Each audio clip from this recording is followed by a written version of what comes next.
It's time for Dodger Baseball. Live from Dodger Stadium, KCAL 9 presents the Dodgers as they take on the Atlanta Braves.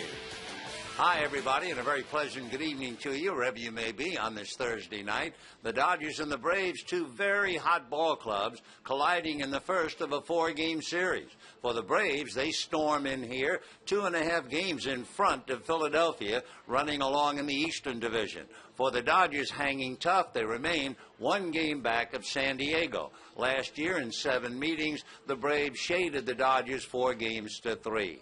Tonight, it'll be Hiroki Kuroda on the mound for the Dodgers, 1-1 lifetime against Atlanta. And for the Braves, Chris Medlin, 1-0. He beat them in relief last year. We'll get to the ball game. We'll have it all coming up for you right after this.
box where you can get anything on the menu any time of the day.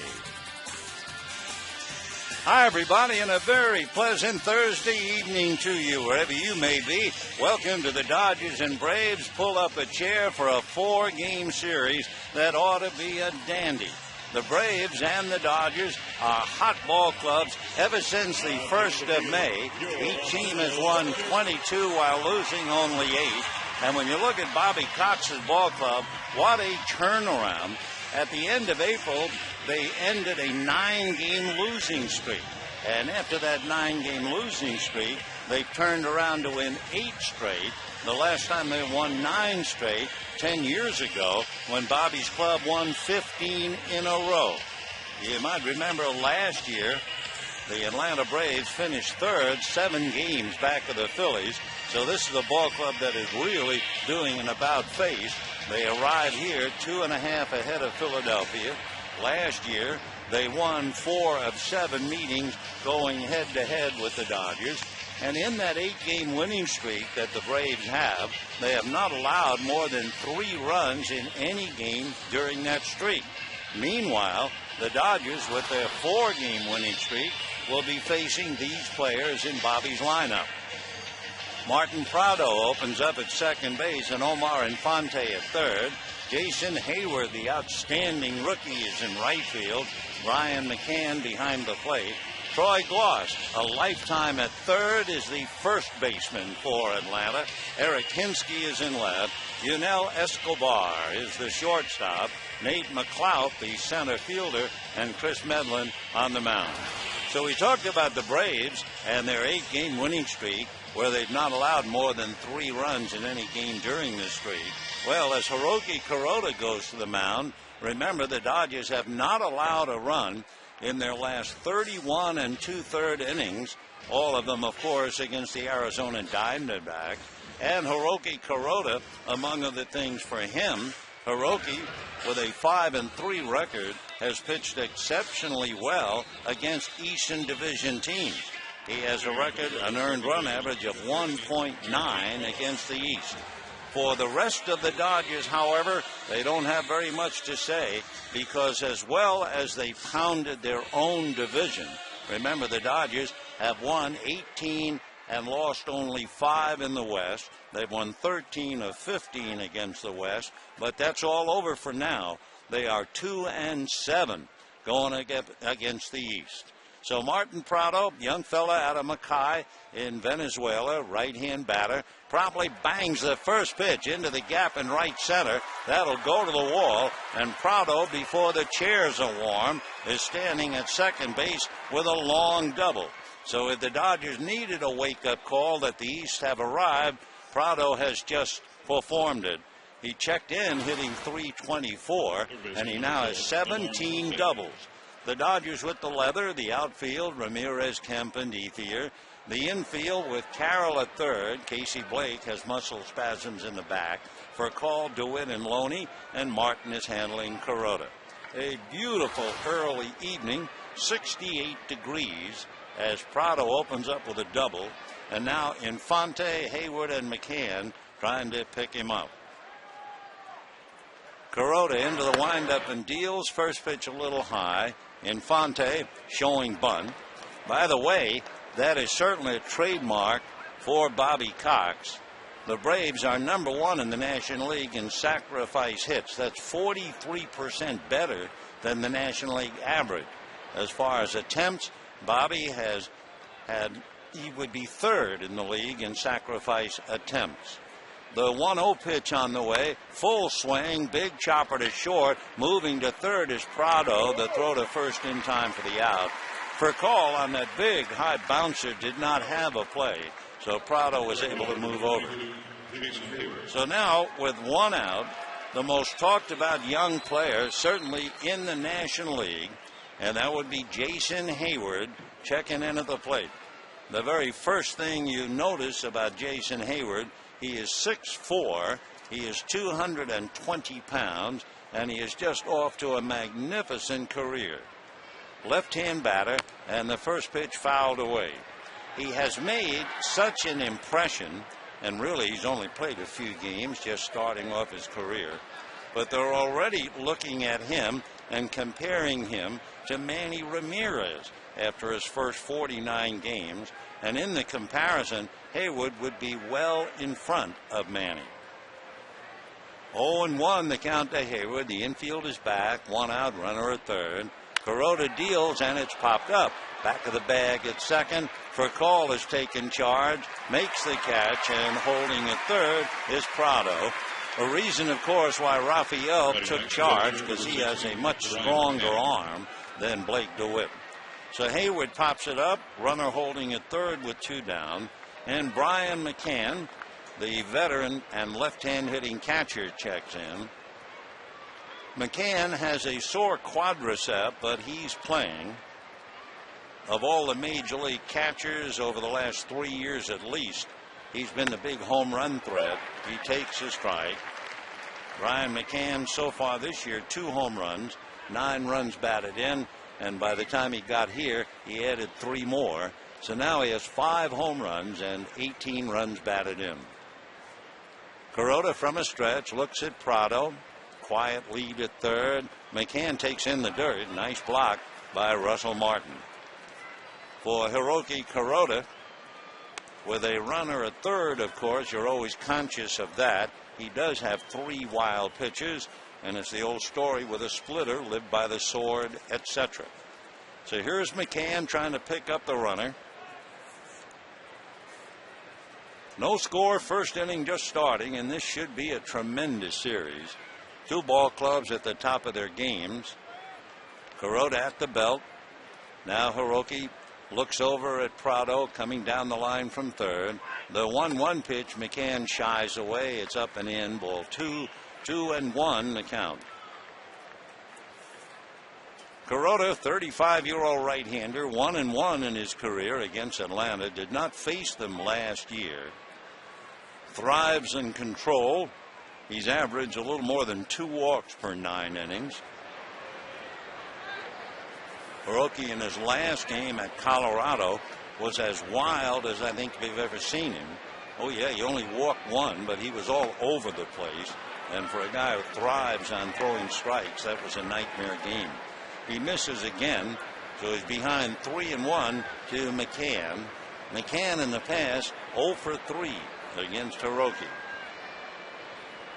McCann is a Georgia boy, born and still lives in Athens, way out in front of a slider up, and the count 3-2.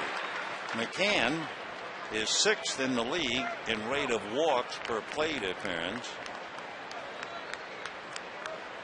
Very much of a first ball hitter.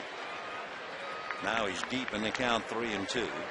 Hiroki ready, set, looks at Prado, back he comes and misses, ball 4. So McCann draws the walk. Braves at first and second, first baseman, 2 out, 25, and Troy Gloss coming up. Troy Gloss planned a career, and I mean going back to 1998 when the Angels first signed him. He was always a third baseman until this year when the Braves put him at first. And as he said, I had nothing to do with the decision. Well, he's playing very well, hitting .278, 9 home runs, 40 RBIs.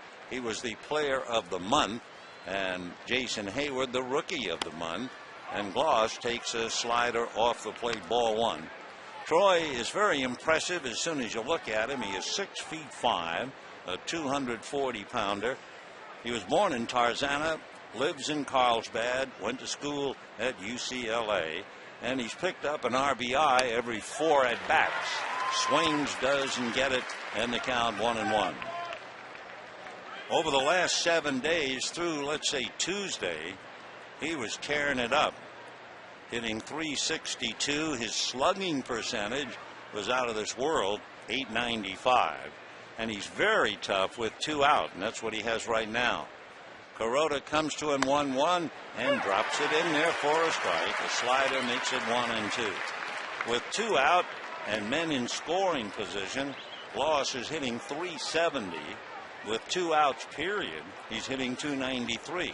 So he has Prado at third, McCann at first, and a 1-2 count. Kuroda at the belt. Leans in for a moment, turns to take a look at McCann. And the 1-2 pitch to Troy Gloss, swung on, a shot up the middle, base hit, and the run is in. So Troy Gloss continues to swing a hot bat, and he picks up the run. The numbers said he would, and he did. Stopping at second is McCann. Scoring on the base hit is Prado. And the Dodgers, struggling against the East anyway, having lost 7 out of 9, start off down 1-0 in the first inning. And the batter is Eric Hinske. So Kuroda gives up the run, and he's certainly not out of the woods yet. Hinske is out of Menasha, Wisconsin. Went to the University of Arkansas. Left-hand batter takes a strike. Eric, 6'2" and 235. He's been a successful pinch hitter. He has a half a dozen. He's had 4 pinch hit RBIs. And if he gets ahead in the count, his numbers are really good. The strike 1 pitch to Eric is swung on, popped up, left side. It will be Jamie Carroll at third, makes the catch, and the inning is over. But not before the Braves get on the board. They get 1 run, 2 hits, and leave 2. And at the end of half an inning, Braves 1, Dodgers coming up.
Arizona, Hiroki Kuroda makes 17 pitches and gives up a run in the first inning to the Atlanta Braves.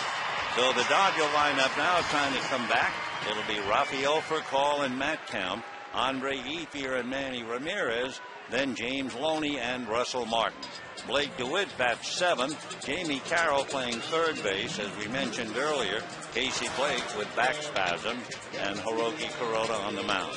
On the mound, a local boy from Artesia, that would be Chris Medlin.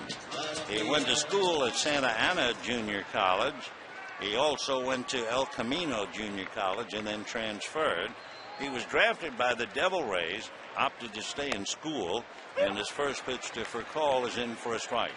Chris, when he was in school, not only pitched, he also played shortstop. Fastball, curve, slider, and change. And the strike 1 pitch on the way, high and away, 1-1. As you look at a Troy Gloss, somebody like that at 6'5", or Hayward, who is 6'4", you expect to see big pitchers. Most of the time you do. Medlin is not big. The 1-1 pitch is low, ball 2. Chris is 5'10", 175. He had been in the bullpen, and he was converted in 2008, pitching in Mississippi, to a starting role. His 2-1 pitch on the way, fastball rolled up along first, fielded by Gloss, takes it to the bag, and just like that, 1 away. So Furcal grounds out, and Matt Kemp will be coming up.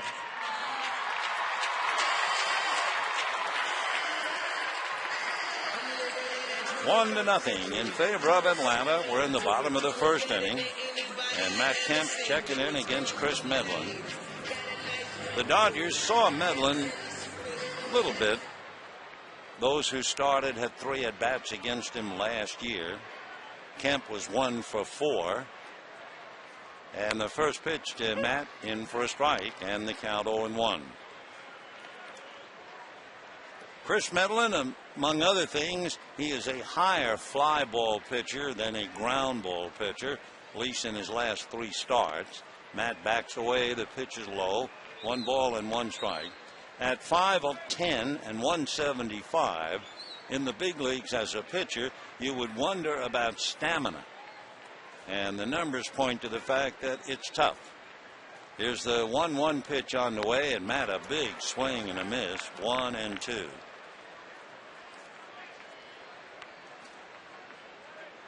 So Medlin coming in with a record of 2-1.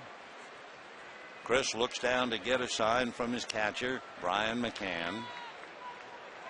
Now the 1-2 pitch on the way. Line drive, 1 hopper, backhanded by Escobar to throw him out. Wow. Yunel Escobar, who is a dandy over there, makes it look easy and takes a base hit away from Matt Kemp. A 1 hopper, and Escobar backhanded it, went down on his side, got up quickly, and threw an arrow over to first base. A splendid play by the Braves shortstop, and we have 2 down in the first inning.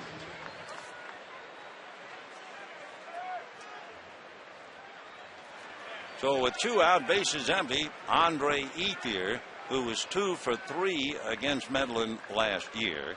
And Chris deals, and it's sliced deep down the left field line in the corner, hits the ground, bounces up into the stands for a ground rule double. So Andre Ethier goes the other way, a 1 hopper into the lower deck, and the Dodgers have the tying run at second base with 2 out. And Manny Ramirez coming up. Ramirez 0 for 2 against Medlin in the past. Though Ethier with his 12th double, he was swinging the bat very well throughout the Arizona series. He was just unlucky. He had so many line drives at people. So here's Manny hitting .283. 4 home runs, 25 runs batted in. Medlin ready and delivers, and it's high. Ball 1, 1-0. Braves got a run on a double by Prado and a single by Gloss. The Dodgers have a 2-out double for Ethier on the heels of that 1 hopper that would have been a base hit, except for Escobar. Medlin set. Chris ready, a look back at second, the pitch to Manny, that's in there for a strike, and the count 1-1.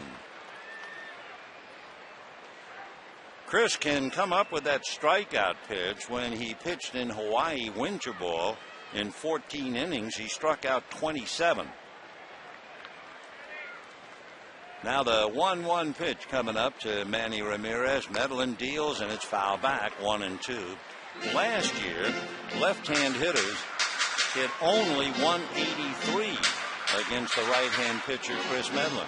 Right-hand batters hit 328 against him. Did not give up a bunch of home runs, a total of only 5. As a former shortstop in college, he's an excellent fielding pitcher and not a bad hitter. 1-2 the count to Manny Ramirez. 1-0 Braves, first inning. Medlin a high set up around the collarbone. Back with a pitch hit foul down the right field line, well out of play. And it's still 1-2. Dodgers figure they'll have to score some runs. The Braves are right in the middle. They're an average club in total hits and home runs, stolen bases. And yet they hang tough, and they're in first place in the East. 1-2 the count to Manny. And Medlin out of a stretch. There's the 1-2 pitch coming up. And Manny swings high, chopper to the left is short. Escobar is on it and throws him out. So Ramirez a ground ball to short. And the key, of course, was that play by Escobar, taking a hit away from Kemp. Otherwise, they might have had a run. Maybe. 1-0 Braves.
1-0 in favor of the Atlanta Braves as we go to the second inning.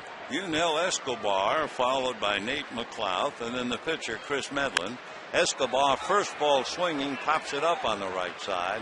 Loney along with DeWitt, and it's DeWitt for the catch. So Escobar didn't hang around. One away, and the batter, Nate McLouth. McLouth, the center fielder, last year did not do well against left-handers, but he did have 6 home runs, and then he had 14 against right-handers. So Nate, the left-hand hitting outfielder, looks at a pitch for a strike, and the count 0-1. McLouth came here for several years, about 5 years, as a member of the Pittsburgh Pirates. Hitting just .178, he takes high, 1-1. In fact, his average has really gone down. He had a stretch where he had 3 hits in 34 at-bats. Strikes out about every third time. Swings, doesn't get it, and he's in a hole 1-2. So McLouth, 5'11", 185, from Muskegon, Michigan. Went to Whitehall High School. Here comes Kuroda 1-2, and it is taken a little high, 2-2. Nate's the oldest of 3 boys growing up in Whitehall. Population, they say, about 2,800. He is an outdoors man for sure. And the 2-2 pitch, Nate swings, pops it up. Loney comes to the mound. In fact, there is a gathering, and it's Loney making the catch. It could have been caught by just about anybody. So McLouth pops it up. The last 3 outs have been pop flies on the infield. And the batter now will be Chris Medlin.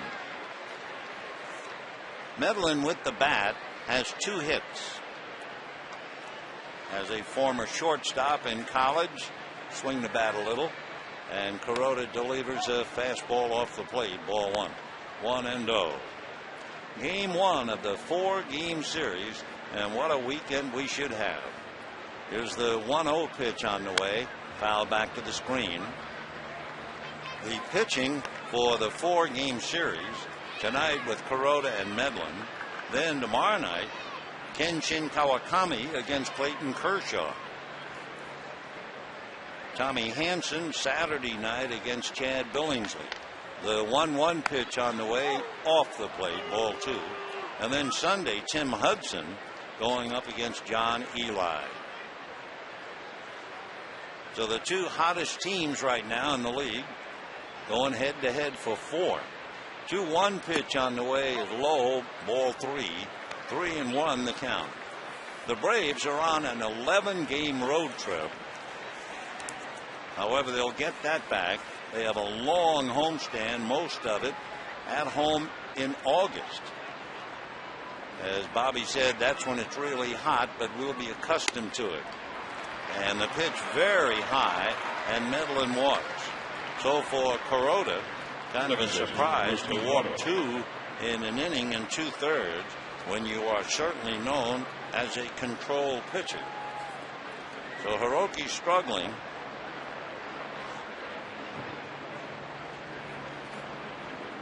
With 2 down, Loney is hollering over to Kuroda, I'm not going to hold the runner, figuring that Medlin will not do any running. So the batter is the leadoff man, Martin Prado. Right-hander hitting .327, hit the first pitch for a double to the gap in right center and scored. Martin takes a strike, and the count 0-1. Prado, a wonderful leadoff man. The strike 1 pitch on the way, and Kuroda delivers off the plate. One of the interesting things about Prado, he's a leadoff man, and yet he is number 1 in the National League in swinging on a 3-1 count. I mean, you'd expect a leadoff man to go all the way, but not with Prado hitting .327. The 1-1 pitch on the way backs him off. It was at his knees. 2-1 the count. Martin is 6'1", 190. Big fan of Chipper Jones, and of course now he's a teammate. Talking about Prado and Jones. Jones unable to play. He has a balky finger. 2-1 pitch. Prado grounds it wide of third. Nice hop for Carroll. Goes to DeWitt, and they get the force play. No runs, no hits, a man left at the end of an inning and a half. 1-0 Braves.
First baseman, number 7, James Loney.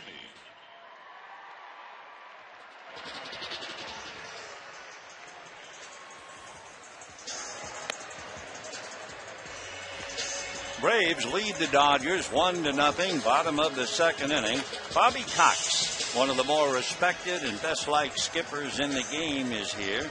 2,444 wins. His very first game as a manager was April the 7th, 1978, and the first game he managed was against the Dodgers. Final score, Dodgers 13, Atlanta 4.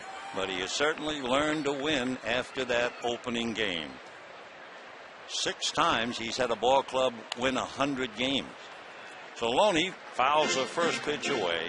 0-1. James hitting .282. 4 home runs, 32 runs batted in. So Loney, Martin, and DeWitt. Dodgers made a personnel move today. The strike one pitch, and that's in there. 0-2. The Dodgers sent Travis Schickling back to the minors. Boy, that had to be tough. After turning in an incredible 4 innings yesterday, they sent him back to put Charlie Hager activated on the team. Loney, meanwhile, fouls a pitch back in the count 0-2. 1-0 Atlanta. Prado opened with a double, took third on a ground ball, scored on a 2-out single by Troy Gloss. No balls and 2 strikes to James Loney. Medellin Ready comes back inside at the knuckles. 1-2. Pretty good fastball. He hits 93. So for a fella who stands 5'10", 170, he can still throw pretty hard. Medellin comes back 1-2, works it away. 2-2 the count.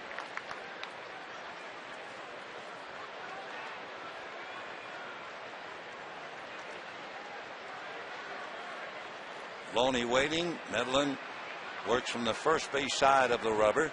And the 2-2 pitch is hit in the air down the right field line. That'll pop back into the crowd out of play. So it's still 2-2. Interesting that the scouting report tells you that Medellin has a higher fly ball ratio than ground balls, but all 3 outs in the first inning were on the ground. 2-2 pitch swung on and missed. A good changeup, and Loney was way out in front of it. 1 away. Say, be sure to join the Dodgers tomorrow at 7:10 for 7 tonight.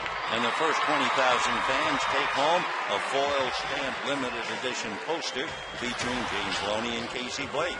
For tickets, visit Dodgers.com or call 866-DODGERS. Russell Martin, with 1 out in the second inning, arrives at the plate hitting .249. Russell, with 4 home runs, takes a strike. 13 runs batted in.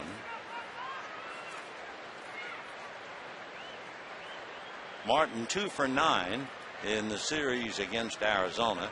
And the strike 1 pitch swung on, hit foul upstairs, and the count 0-2. Fastball alley, and it was a good fastball, 93. The lights, of course, at this time at 7:40, we have a bright blue canopy overhead. So the lights really have not taken effect. And you wonder just how these guys can even foul a 93-mile-an-hour fastball. The next one is fouled outside of third, and the count stays 0-2. Martin leads the Dodgers in walks. Interesting, hitting only .213 at Dodger Stadium, .284 on the road. Medlin looks in, getting a sign. Blake DeWitt on deck, and the pitch away, ball 1. 1-2.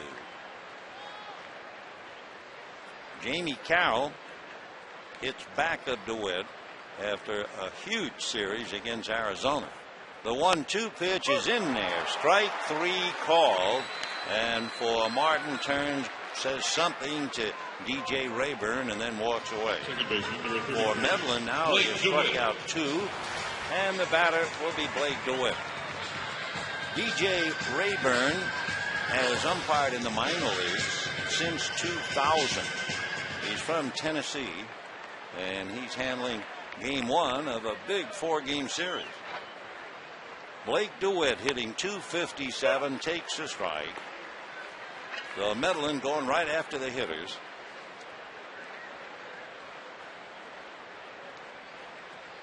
Blake waiting, and the strike 1 pitch, he lunges at a curveball down, and the count 0-2. DeWitt has been a Mr. Clutch for the Dodgers, hitting .310 with runners in scoring position. Now the strike 2 pitch on the way, tapped slowly to short. Escobar scoops with the glove, fires, and gets him. Of course, he has a 6'5" first baseman, and that helps. So the Dodgers are done in the second, and at the end of 2, 1-0 Atlanta.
One to nothing Atlanta as we go to the third inning. Hiroki Kuroda will be pitching second time around to Omar Infante, then Jason Hayward and Brian McCann.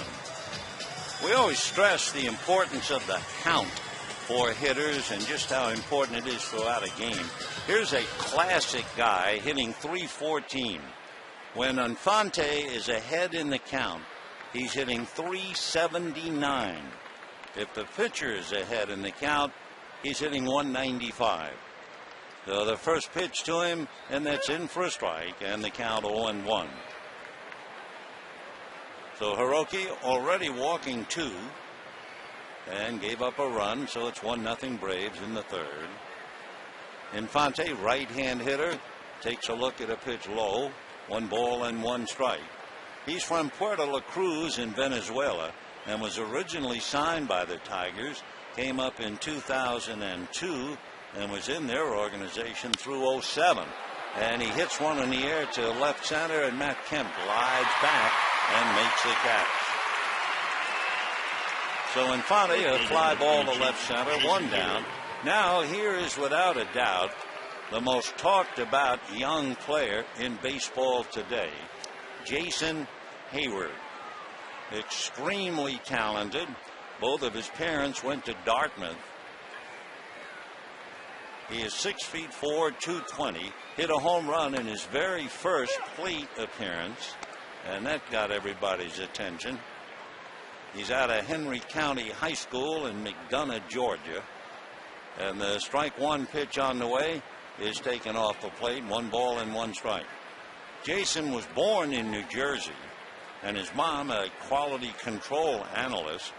She's also a French major who spent her junior year in Paris, where she met his dad, an engineering major who played basketball at Dartmouth. Hayward reaches for one, a fly ball, a late start, but Kemp comes up and makes the catch anyway. 2 down in the third inning. And the batter now will be Brian McCann. So Hayward popped up and now flies to center. McCann walked in the first inning. Brian with a bruised quadricep, but he's playing.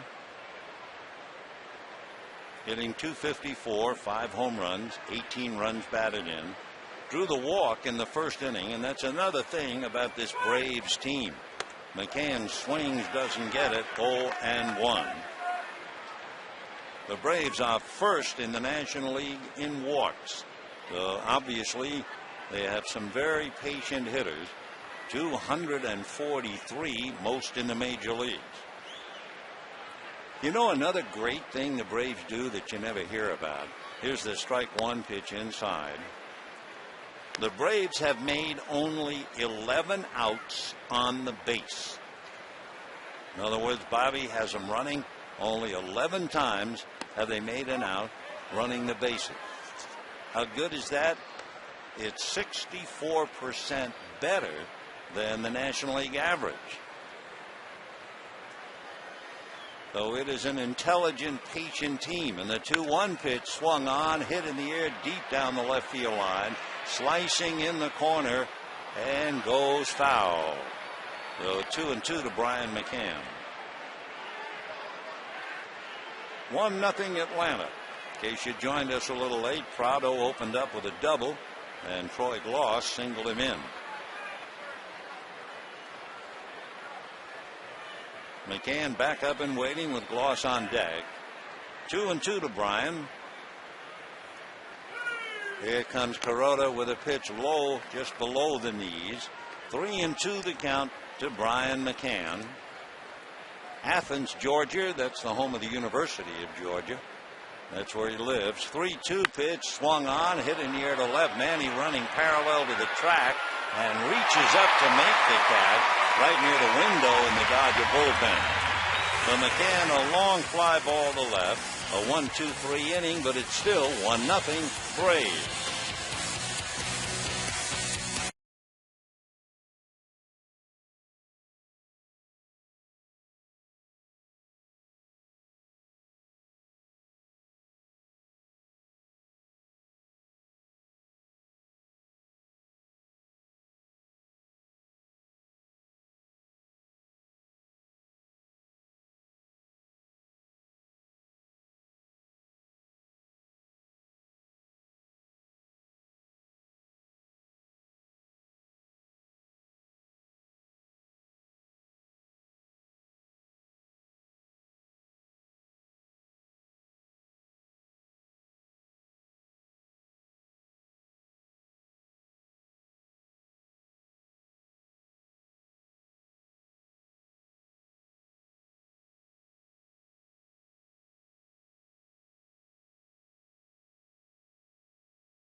Bottom of the third inning, it'll be Jamie Carroll, Hiroki Kuroda, and Rafael Furcal against Chris Medlin.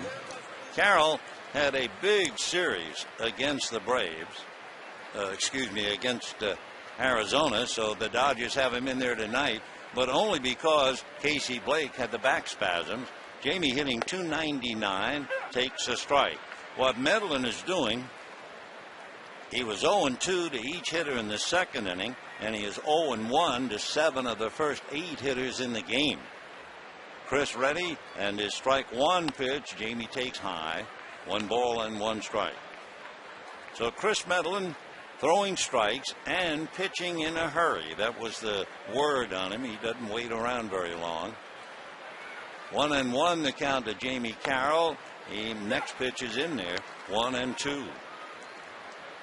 Carroll, Kuroda, and Furcal in the third. Braves lead the Dodgers 1-0.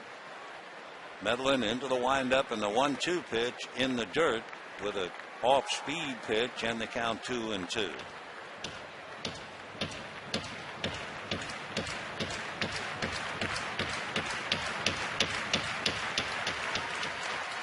Medlin ready to pitch again. Right-hander ready. Here he comes. Fastball hit foul off first, second deck, and it's still 2-2.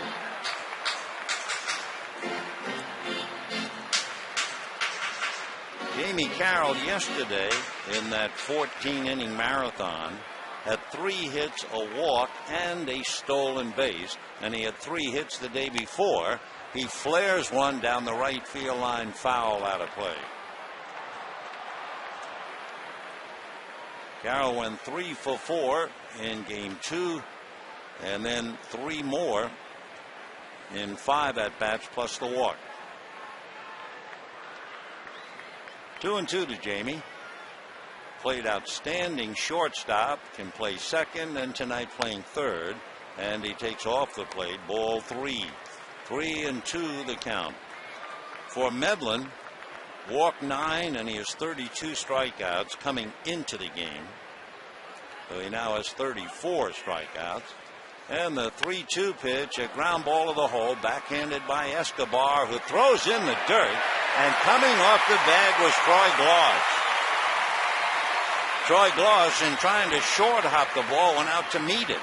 So he just left the bag, and Carroll is aboard. Pitcher number 18, Hiroki Kuroda.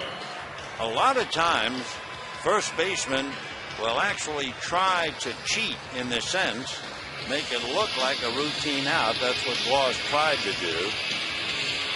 And instead, it'd be a throwing error, charge to Yunel Escobar. So Carroll is aboard on the error, and the batter Kuroda in what certainly would appear to be a bunt situation.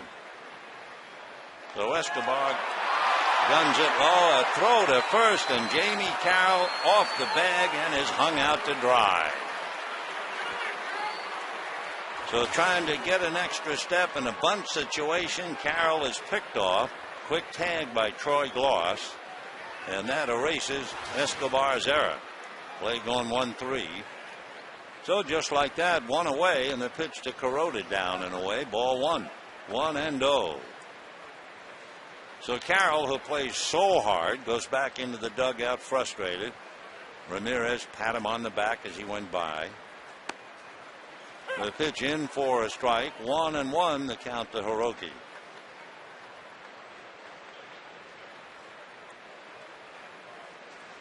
Now the 1-1 pitch. Medlin doesn't waste any time. Comes back with a strike.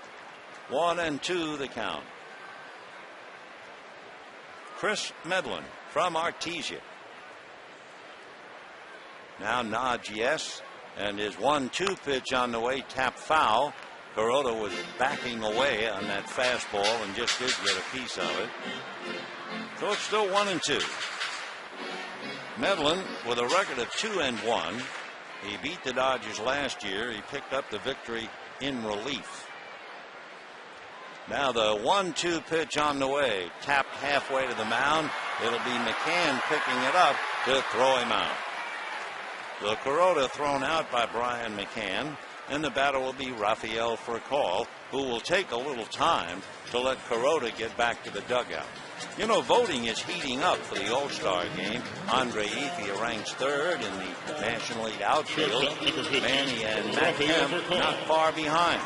And remember, you can vote up to 25 times at Dodgers.com/vote. 1-0 Braves, 2 out, bases empty, bottom of the third. And Rafael Furcal coming up. Dodgers had one base runner, Andre Ethier, who doubled. That was on the heels of Matt Kemp losing a base hit on a fine play by Escobar. So with 2 down in the third, Rafael checks in. Medlin delivers with a curveball and breaks it in there for a strike.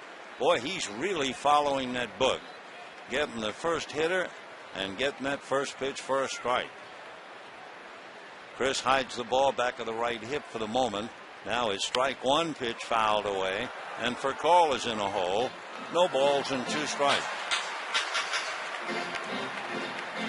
Well, Medlin behind the rubber, deep in thought, pulls at the bill of the cap. That seems to be a long bill. His eyes are very much in shade. Here's the strike 2 pitch on the way. Rafael pulls off, and it's inside, ball 1. That's a concentration bill. But the only thing he can see is to look straight in at Brian McCann.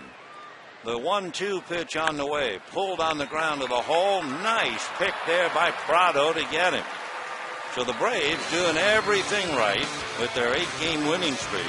Dodgers go down, and at the end of 3, 1-0 Braves.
Tuesday, no score. Matt Kemp unloads against Juan Gutierrez, and the Dodgers walk off 1-0.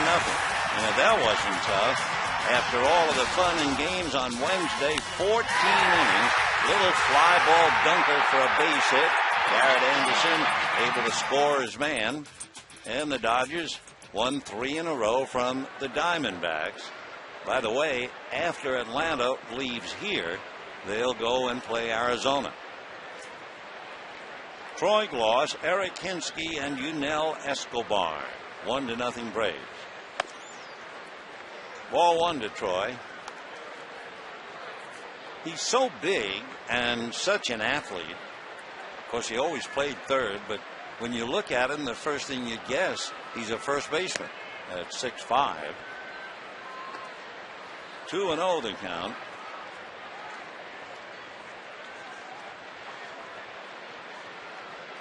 Way he's hitting, third base is okay, but first base he has found a home.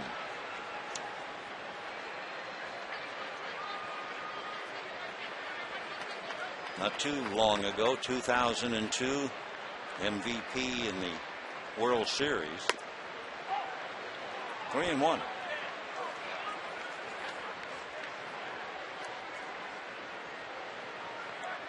Loss with an RBI every 4 at-bats. Walked up and singled home Prado in the first inning. And a smash to left. If it's fair, it might go right down the line. It is fair. Home run for Troy Gloss. And for Hiroki Kuroda, he's in a hole now, 2-0. For Kuroda, the 7th home run that he has allowed. And for Troy Gloss, his 10th home run of the year.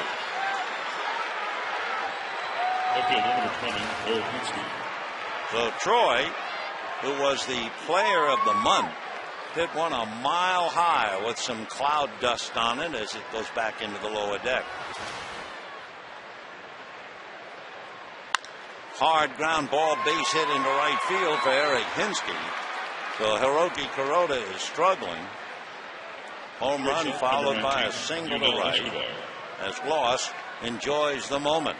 2 RBIs. Of course, Gloss in May was amazing. He led the National League. He had 28 RBIs, hit .330, hit 6 home runs, scored 17, and slugged .534. So he was indeed the National League Player of the Month. And now he's got 2 RBIs here on the 3rd of June to lead the Braves 2-0. Yunel Escobar takes low, ball 1. Escobar, one of those stories. Some young kids in Cuba. He's from Havana. They defected. Among other things, there were 5 other baseball players and another 30 people. That's 36 people. And they were on a 25-foot boat that made it. Big bouncer speared by Loney. Down the football. Back to Kuroda. And Hiroki can't handle it as he drops to a crouch. And by the time Blake DeWitt gets it into second base, goes Escobar. You'll have to wait and see how they score that. It's certainly a 3-6 force play. And then for call, firing at the first, Kuroda went down and just dropped it. So I would assume they'll give Kuroda the error. For call, made an accurate throw to his pitcher. Should have been a double play. Shoulda, woulda, coulda, but wasn't. So Escobar is now at second on the error, and we'll assume it's charged to Kuroda. And Nate McLeod will be coming up with the runner at second. So the fielder's choice and then the error charge to Kuroda. And McLeod trying to pick up Escobar. Braves lead 2-0. And the pitch off the plate, ball 1. Nate McLeod struggling with the bat. Average now down to 176. Escobar runs very well. Doesn't steal a lot of bases. He just covers ground. And remember, we told you that the Braves have only committed 11 outs on the base paths.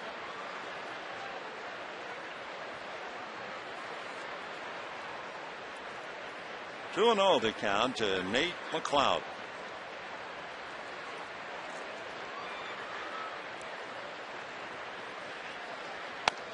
That's off the plate, ball 3. We have the pitcher, Medlin, on deck.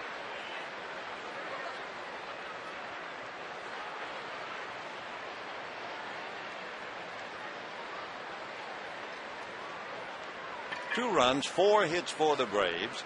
No runs, 1 hit for the Dodgers. And we're in the 4th. The Dodger hit a double by Andre Ethier. The next one in there, 3-1. McLeod at 5'11", facing Kuroda.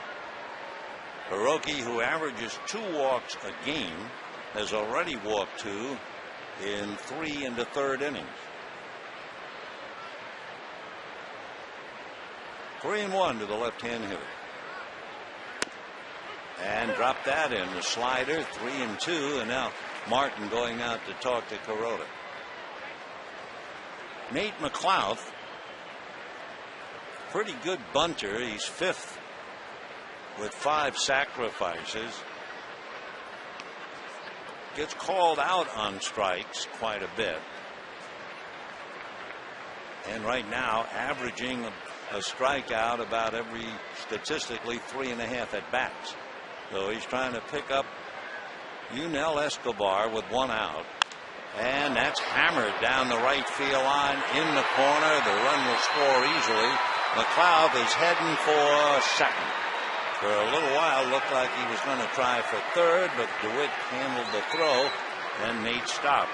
So the double after the missed double play, and the Dodgers pay the price. So McLeod doubles in a run. And so the Dodgers, who had their way in the Western Division. Remember, coming into this game, they had beaten the West 13 out of 15, 18 out of 23.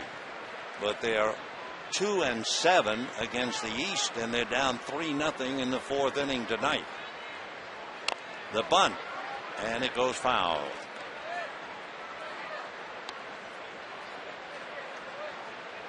So you make the mistake against a good ball club, and the Dodgers have made that mistake when Kuroda dropped for Call's throw, and immediately McLeod knocked it in. Carroll playing on the edge of the grass.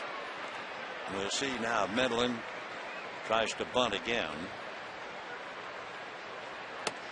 Breaking ball in there. 0-2.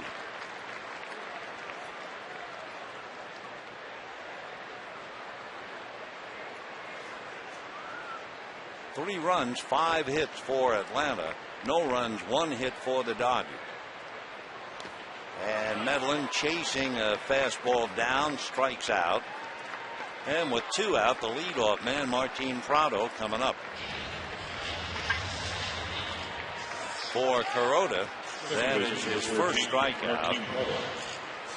Prado doubled on the very first pitch, hit it into the gap in right center, scored on the base hit by Gloss, and then last time up, hit into a force play by way of Jamie Carroll.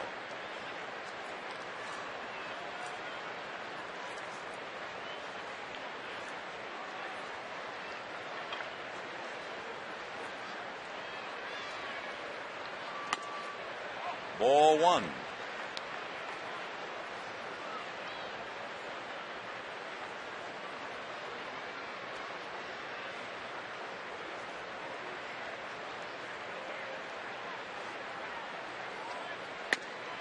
Fastball in there, 1-1. Prado, and talking about his mother, he said he played baseball in Venezuela growing up for 15 years, and his mom never missed a game. And then it was so nice for him. September the 14th, 2006, Martin hit his first major league home run. It was a 3-run shot. The Braves beat the Phillies, and his mom was watching the game on television. 1-2 to Martin Prado.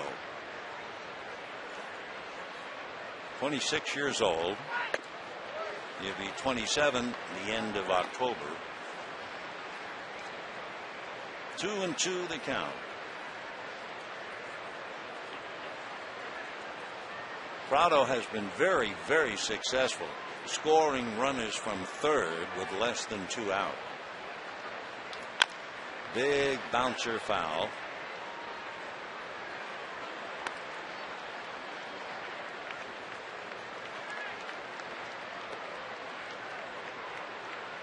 Martin signed by the Braves 2001. Took a while before he got here. Came up in 06 briefly in 07, and then finally to stay in 08. Little chopper to the right side. There's DeWitt.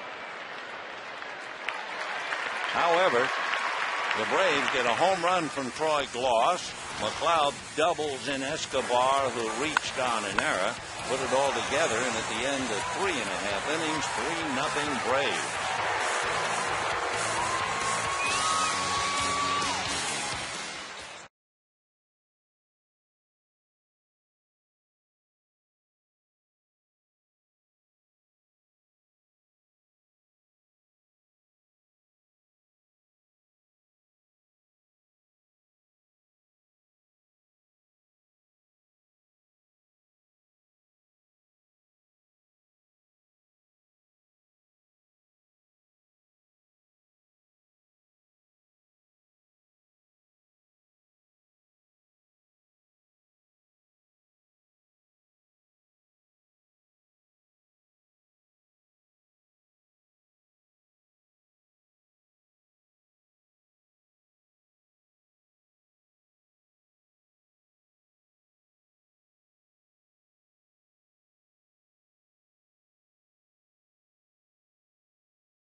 by Carl's Jr. $6 burgers, made with 100% Black Angus beef. Bottom of the fourth inning, Braves leading the Dodgers 3-0. A comparison between Kuroda and Medlin. Medlin's had 1 3-ball count. Hiroki has had 5. Medlin has had 4 0-2 counts. Kuroda's had 1. And Medlin starts Kemp with a strike. So Medlin certainly outpitching Kuroda. The Braves outplaying the Dodgers. And we're in the fourth. Kemp robbed of a hit by Escobar in the first inning. That was a pretty big play. Escobar backhanding a one-hopper in the hole and throwing him out for the second out, and then Ethier followed with a double, bounced into the lower deck in left field. 0-2.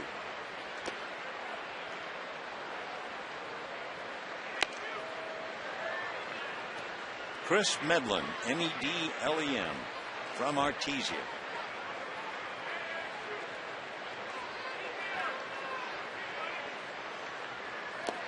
And Matt Kemp goes fishing. Curveball in the dirt. 1 away. For Medlin, that would be his 3rd strikeout. With 1 away, Andre Ethier.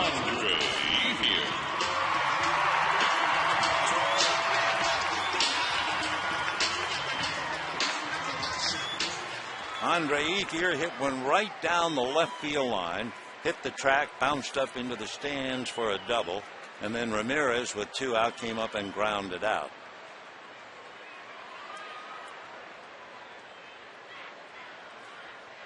And a cracked bat, but it's still a base hit. So Andre Ethier is 2 for 2 with a double to left and a single to right.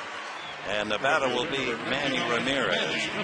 Our upcoming schedule for this big series with Atlanta. The 3 remaining games on prime ticket, tomorrow night, Saturday night, and then Sunday at 1. Should be a wonderful series. 2 hot teams going head to head. And then, after Atlanta leaves, Monday, Tuesday, and Wednesday of next week, the St. Louis Cardinals. So here's Manny hitting .280. Grounded out with a runner at second in the first inning.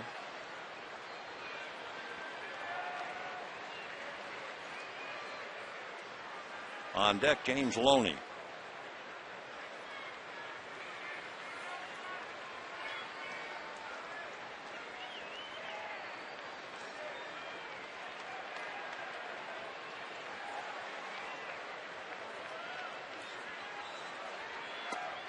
And a strike. Medlin had made 46 pitches through the first 3 innings. His pitch count is pretty important because he has never made more than 97 pitches in a game. And in that game, he went 5 2/3. 0-1. Full foul. 0-2 to Manny.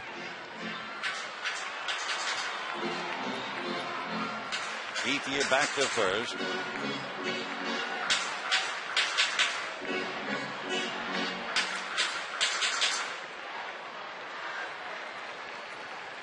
What normally has happened with Medlin, he gets roughed up the second time the lineup comes up. Second plate appearance average against him is .382. Hit foul outside of first, so Manny still there 0-2.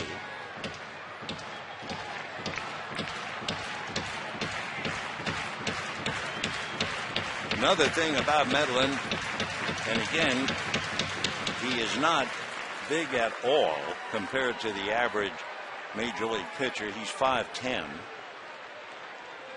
and from 26 to 50 pitches, he's been pushed around, and then after 51, the opposition batting average is .345.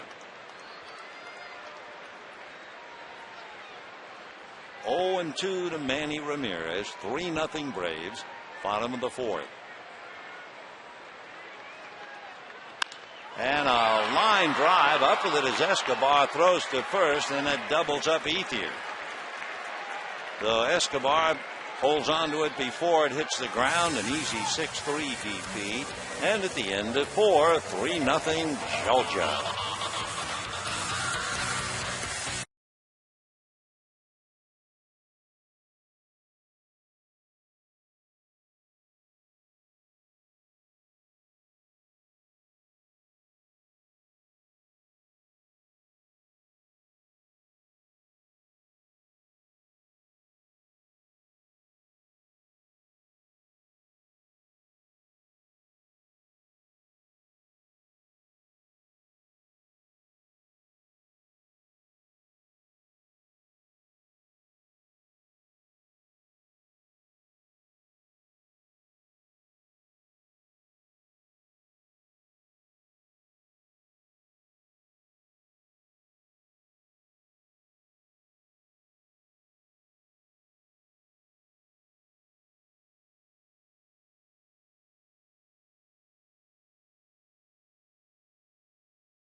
Nothing in favor of the Braves. It's the most controversial play, not just of this year, just about any year.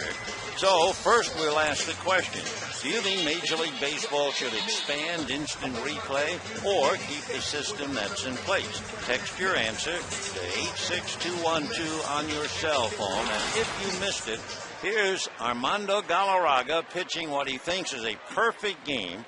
The throw is in plenty of time to beat the runner for the third out, but umpire Jim Joyce saw it wrong, admitted later. Look at the look on Galarraga. First shock, then are you kidding? Well, of course, Detroit went wild. The press has really covered it. So do you think they ought to use instant replay for more than how it's being used now? Right now, it's fair or foul, fan interference, but they don't use it for plays nor pitches, balls and strikes. Ground ball to Furcal. One away. Couple of nice things, however, have come out of that play. Today, Armando Galarraga brought the lineup card up to home plate.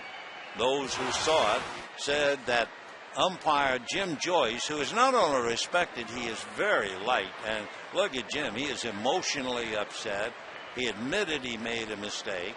And for Galarraga and for the people in Detroit, they did a nice thing as Hayward fouls it off.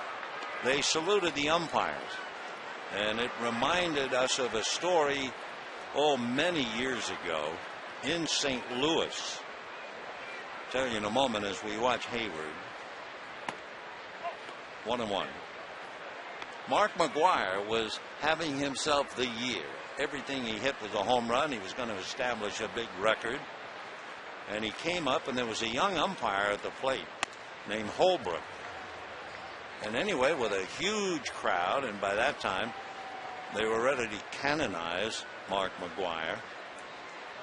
Mark didn't like the call on a pitch, and the young umpire threw him out of the game. And you can just imagine the people in St. Louis in those days reacting to the ejection.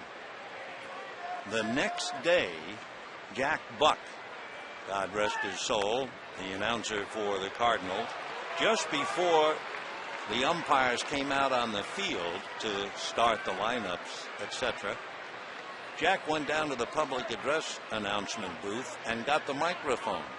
And he said to the crowd, the umpires are going to come out in about a minute. Let's show them that St. Louis is a class town.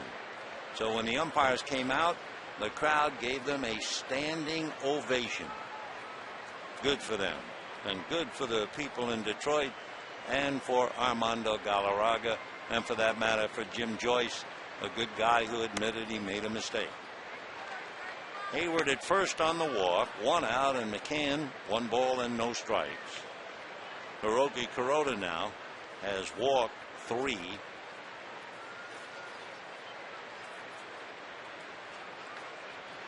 McCann has walked and flied to left. Hayward over there at first base apparently does everything well. He has also stolen 4 bases. 1 ball and no strikes. That's on the corner. Infield swung around. Rafael Furcal way over to his left to fill up the middle. But Jamie Carroll can't really move too much, so he stays reasonably close to third base. 1-1 to Brian McCann.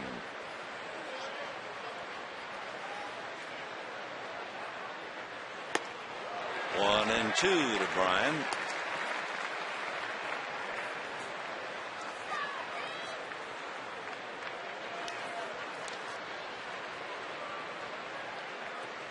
We talked about McCann having the sore quad. He missed 4 starts, and he still doesn't run that well. Down he goes. So McCann strikes out. 25, Troy Glass. Kuroda keeping the ball up on him. That would be the second strikeout for Hiroki. But here's the man who's really given him a bad time, Troy Glass. Singled to drive in Prado in the first inning, homered in the 4th.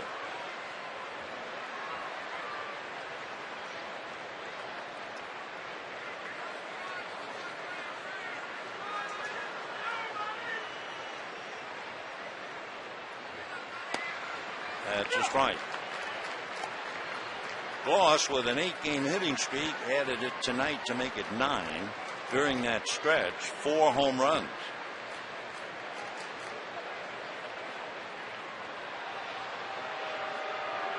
He's had 2 8-game stretches, but now he's got number 9. 1-1 the count to Troy. Right at the end of May to the beginning of June, he homered in 3 straight games. He hasn't done that since he was a member of the Cardinals, when he hit 4 home runs in 3 games. 1-1 to Troy Glass. And ball 2. So Kuroda behind in the count and behind in the score.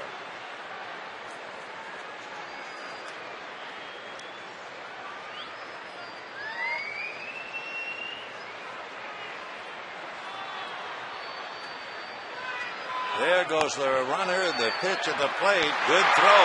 Got him. Well, Jason Hayward is thrown out trying to steal. Glass left at the plate. And at the end of 4.5 innings, Braves 3, Dodgers nothing.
Southwest. Go to southwest.com.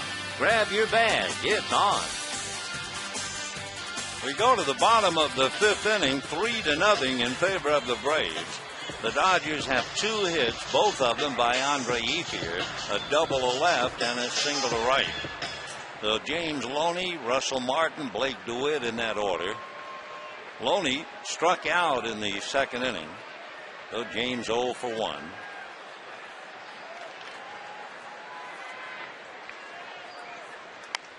Drops that curveball in. He has done a great job getting that first pitch for a strike. Braves trying to win their 9th in a row. A little flare into left field. It'll drop for a base hit. So Loney on that changeup didn't really have much of a swing, but it doesn't make any difference. He has himself a base hit. You know, you can join the Dodgers Tuesday for Jonathan Broxton Bobblehead Night, presented by Kaiser Permanente. First 50,000 fans to see the Dodgers and Cardinals take home their very own Little Big John. For tickets, visit Dodgers.com or call 866-DODGERS. Russell Martin coming up with Loney at first, nobody out. Martin struck out in the second inning. Martin made a fine throw to nail Hayward in the top of the fifth.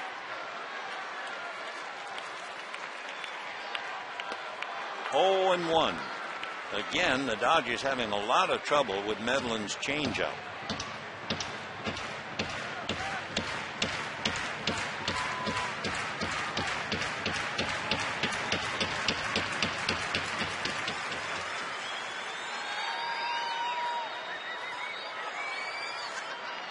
Medlin is 24 years old. He'll be 25 in October. Throw to first.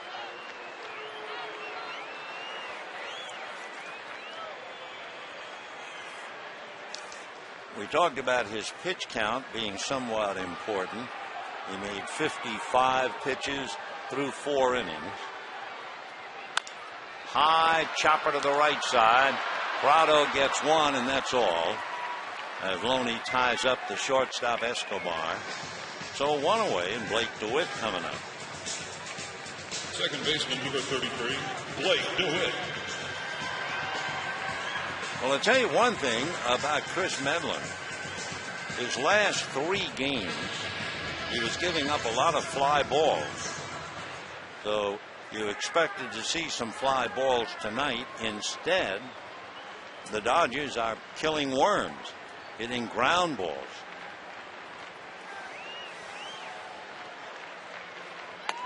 Fastball strike. I mean, it's as if 0-1 was painted on the scoreboard. DeWitt grounded to short in the second inning, 0 for 1.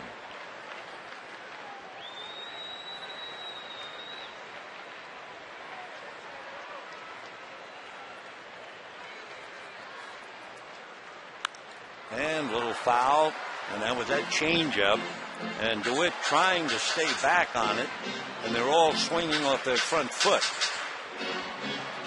0-2 the count.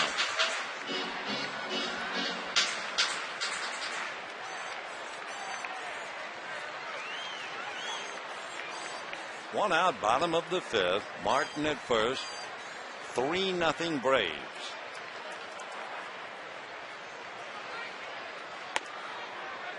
Remember, there was a lot to say about the fact that the Arizona Diamondbacks went 31 2/3 scoreless innings. But remember also, the Dodgers scored 1 run in 10 and 1 more run in 14. So they came into this game having scored a grand total of two in 24 innings. And they're shut down tonight. So they've scored 2 runs in 28 innings. 2-2 the count to DeWitt.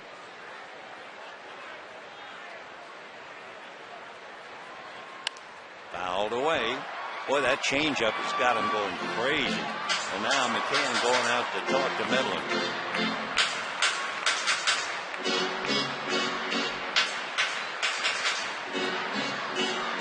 Medlin, little known of him back here, even though he is a local boy.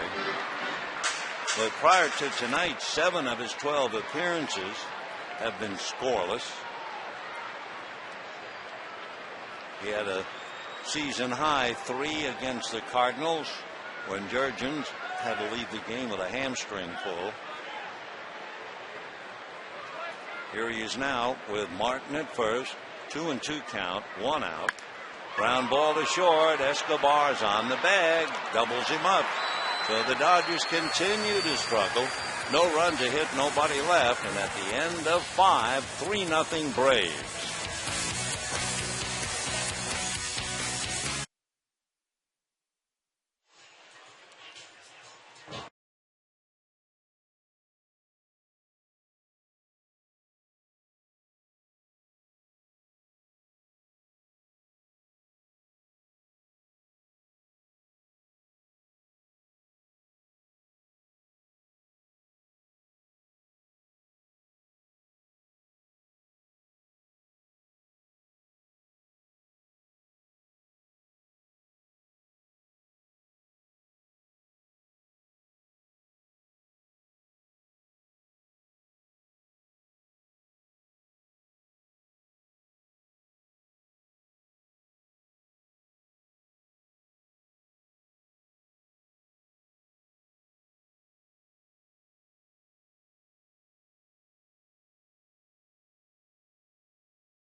Game, 14 innings. But on this day in 1989, the Dodgers played in Houston against the Astros. The game went 22 innings. Time of game, 7 hours and 14 minutes. Among other things, Jeff Hamilton, a Dodger third baseman, was the losing pitcher. Fernando Valenzuela played a little first base. Eddie Murray played a little third base, and Oral Hershiser, who was supposed to pitch 2 days later, went 7 innings in relief. Oh, by the way, the next day, the game went 13. Let's go back to this one.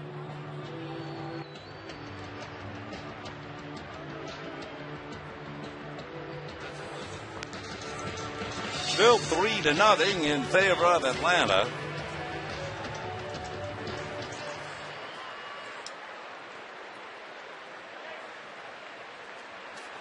For the Braves, remember Troy Gloss left at the plate when Hayward was thrown out. So Hiroki down 3-0, and we start the 6th inning. Strike, 0-1. Gloss with a single and a home run, batting .286. 10 home runs, 42 runs batted in. 1-1 to Troy.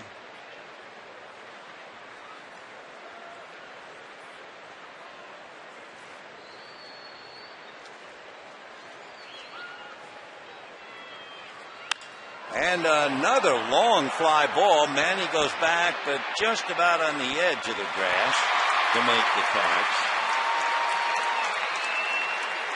One away in the 6th inning. The batter now will be Eric Hinsky, popped up to third and single to right.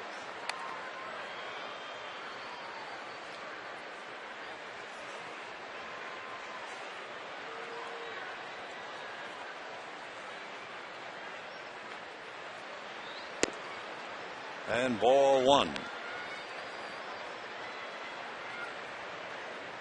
Eric, as we mentioned earlier, a very successful hitter when he's ahead of the count. 1 ball and 1 strike.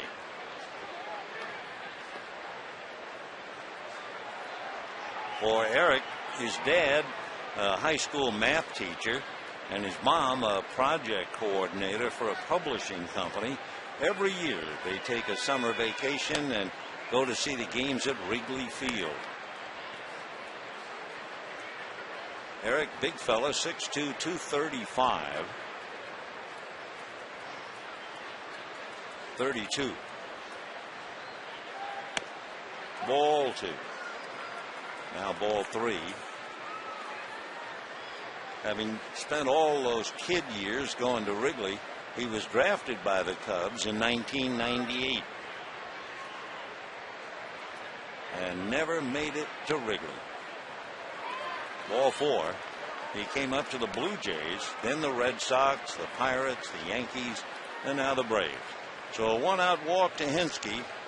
And for Kuroda, this is really a rough day when he walks 4. He's averaging 2 per 9. He's walked 4 and 5 and a third. Yunel Escobar popped up, hit into a force play when the Dodgers messed up the double play, and then McLeod doubled in the extra run. So it's 3-0 instead of 2-0. 1 ball and no strikes to the boy from Havana, Cuba.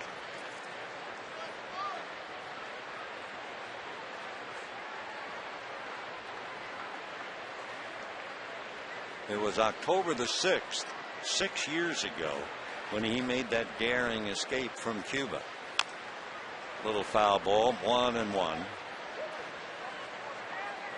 Big and rangy, he's 6'2", 200. He'll be 28 years old in November.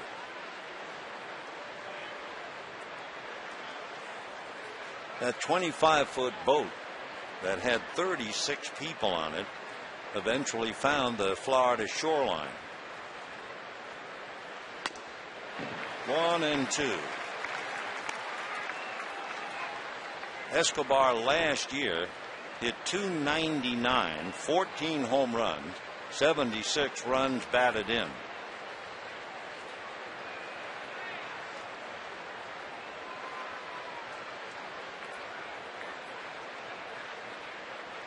One and two. And that's promptly whacked into right center, base hit. Kemp over to cut it off. Running hard is Hinske to third on the long single. So the Braves are after Kuroda again. He had a 1-2-3 effort in the 5th inning, in the sense he got Infante, walked Hayward, who was thrown out trying to steal, and then he struck out McCann. He had a 1-2-3 outs in the 3rd, 2 fly balls, and then a 3rd fly ball to end the inning. Otherwise, he has labored. He had made 82 pitches in 5 innings, and Rick Honeycutt checking that he's all right. By the way, Kuroda is also due to bat second when the Dodgers hit in the 6th inning. For Joe Torre, riding the crest of a 4-game winning streak, going up against a hot club. He has Justin Miller in the pen, and of course for Joe, it is staring him right in the face. Your ball club can beat the Western Division, but you're on the edge of losing 8 out of 10 to the East. For Kuroda, he's ready to make his 95th pitch, and it'll be to Nate McLeod, who popped up and doubled to right. 1st and 3rd, 1 out. 6th inning, 3-0 Atlanta. And the bunt in the air, foul. Martin makes the catch, and the run is at the hole. Great play by Russell Martin. Remember, we told you that the Braves are very good in sacrificing, but McLeod was trying to bunt for a base hit. And so Martin makes a wonderful play. 2 out. The batter now will be Chris Medlin. Though Martin might have saved a run here. 1st and 3rd, 2 out. Hinsky at third, Escobar at first. And here's Medlin. And he lines it to left. Manny comes up and can't make the play. Leaves his feet. One run will score. There'll be runners at second and third. And the Braves lead 4-0. A sinking line drive in left field. A double for Medlin. Manny charging the sinker. Tried to get it. Couldn't handle it on a bounce and then lost his balance. So the double drives in Hinsky. And it stops Escobar at third. And the Dodgers now trailing 4-0. And Martin Prado, who led off the game with a double, coming up. He's 1 for 3. 4-0 Dodgers, and the Braves have runners at second and third, 2 out. Ball 1. Prado hitting .325, 4 home runs, 27 runs batted in.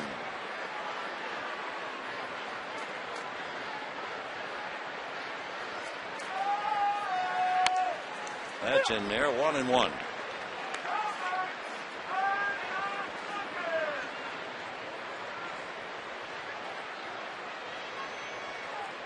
Escobar down the line from third. Medlin away from second. 4-0 Atlanta in the 6th. Big bounce it for call. Waits, guns it in the dirt, and Loney picks it up. However, add 1, and at the end of 5.5, 4-0 Atlanta.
Dodgers Sunday for the next Viva Los Dodgers day of the season, presented by State Farm. It all begins at 11 a.m. as the Dodgers will celebrate the life and music of Jose Lima. For tickets, visit Dodgers.com or call 866-DODGERS. 4-0 in favor of the Braves. Jamie Carroll. And then we will see about Kuroda and Furcal. Hiroki came out in the on-deck circle and was called back. So for the moment, there is no one in the on-deck circle. Kuroda, however, is wearing a helmet. So we'll see. Now, the rule says you have to have somebody in the on-deck circle. Honeycutt talking through the interpreter.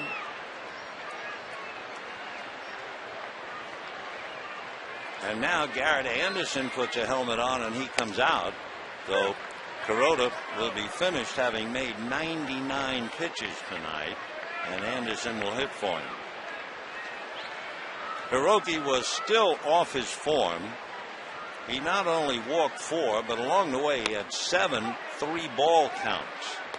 So that's not like him. Meanwhile, young Chris Medlin is the other way around completely. He's had 1 3-ball count.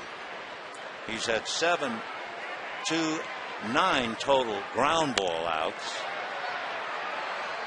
And the really impressive thing about Medlin, he's had a first pitch strike to 15 of 17 batters. He has done a wonderful job. Down in the Dodger bullpen, Jeff Weaver begins to loosen up.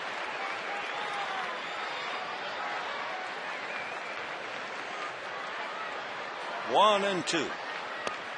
2-2.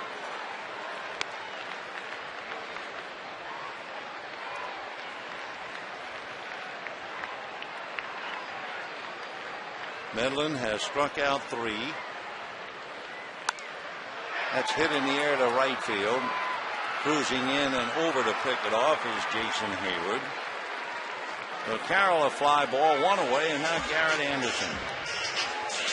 So for Hiroki Kuroda, the total 6 innings, 7 hits, 4 walks, 99 pitches, 4 runs allowed, 3 of them earned.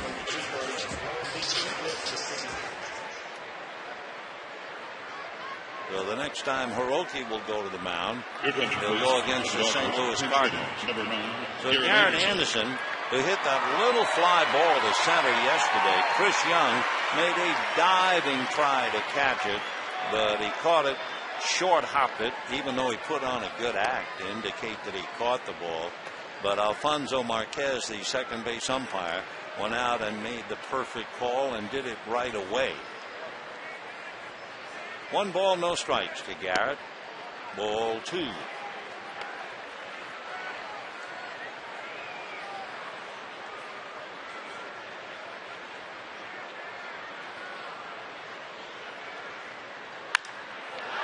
And Anderson, a fly ball to left field. So after all the ground balls in the first 5 innings, Medlin now gives up 2 fly balls for outs, and Rafael Furcal will be coming up.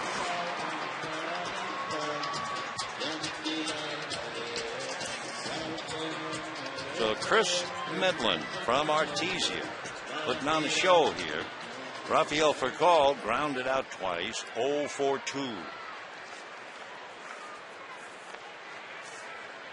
The Dodgers have been shut out 7 times this year. So of 53 games, 7 times they've been blanked.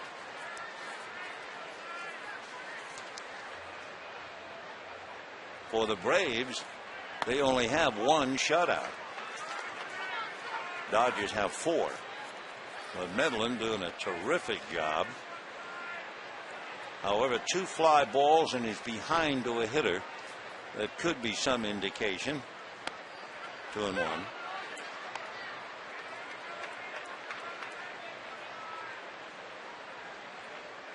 Only made 10 pitches in the 5th inning and 9 pitches in the 4th.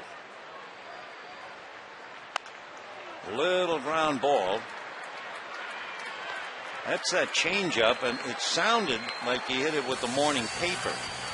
So down goes Furcal and the Dodgers, and it's still 4-0 Braves.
Southern California Lexus dealer, who invites you to test drive a luxurious Lexus today.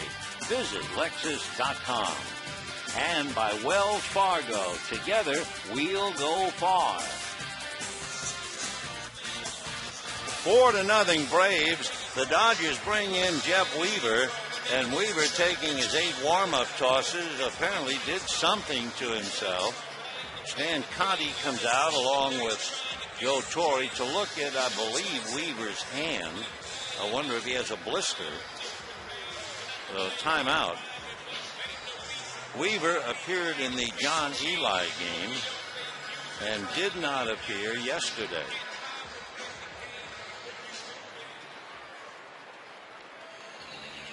Torre taking the ball from him, and so Jeff is unable to answer the bell. Down in the bullpen, warming up back of him, is Justin Miller. So Weaver has to have something wrong. Knowing him, he'd be in there to pitch any time he could. So while Jeff goes out frustrated and absolutely annoyed, we'll be right back.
"4-0 Braves here in the 7th inning as Jeff Weaver cannot pitch, and they bring in Justin Miller. Miller, remember, pitched 2 innings yesterday. Anyway, here's a look at how our text message voting is going so far. We asked, do you think Major League Baseball should expand instant replay or keep the system that's in place? In other words, keep the system that determines fair, foul, fan interference, but not outs or safe on the base pass. Well, 62% of you say yes, expand instant replay. Well, text your answer to 86212 on your cell phone. Could be that Commissioner Bud Selig would be interested in your thinking. Meanwhile, Justin Miller, who worked the 7th and 8th innings yesterday, in the 7th inning he hit 2 batters and then gave up a base hit in the next inning. After that he was out. Didn't think he'd be ready to come right back, but with Weaver unable to answer it, here's Justin. Had his contract purchased Thursday from Albuquerque. Off speed, a strike. 1-1 the count to Omar Infante. Grounded to short twice, fly to center, 0 for 3.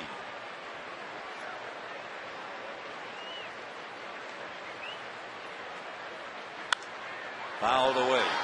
But for the Dodgers, another 6 innings of futility offensively. So the Dodgers have scored 2 runs in 30 innings.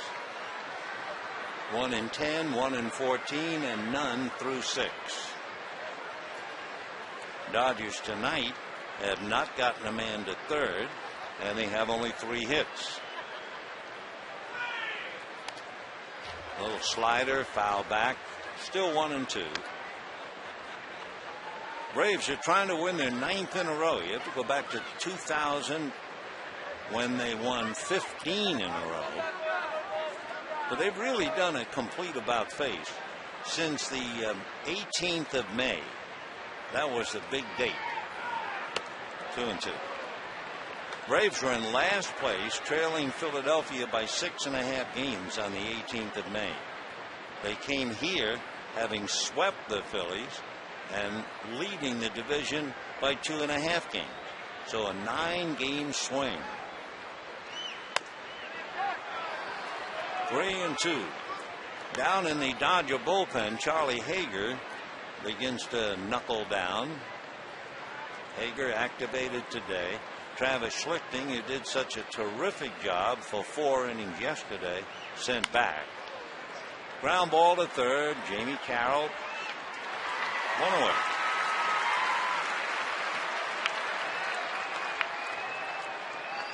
Right fielder, number 22, Jason Hayward. Jason Hayward coming in.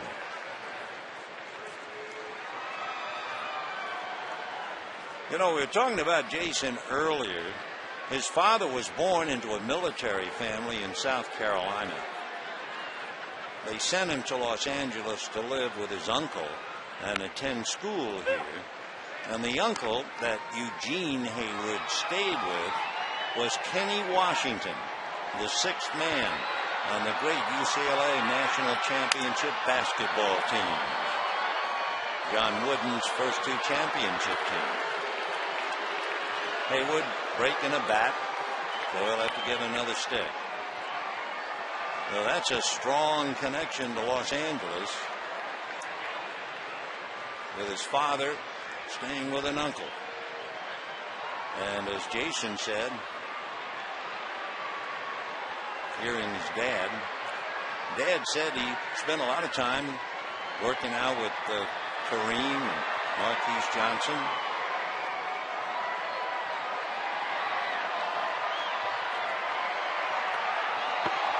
Jason might have been nicked by that pitch, and he was. So Miller hit 2 yesterday. He's worked 2 1/3 innings, and he's hit 3 batters. That one, he got the toe of Hayward. So a runner at first, Brian McCann at the plate.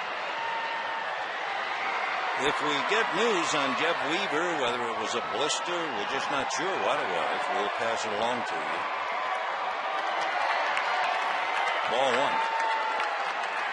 2 of the wounded for the Dodgers are pitchers, Vicente Padilla, and he tuned up tonight in San Bernardino, and so did George Sherrill. 1-0 to McCann. 0 for 2 tonight. Padilla went 3 innings. Allowed 1 hit, struck out 5, and made 37 pitches, no runs. Sherrill worked 1 inning, 8 pitches, struck out 2. 2-0 the count to Brian McCann. McCann hitting .250, 5 home runs, 18 runs batted in. On deck, Troy Gloss, who has knocked in 2 of the 4 runs.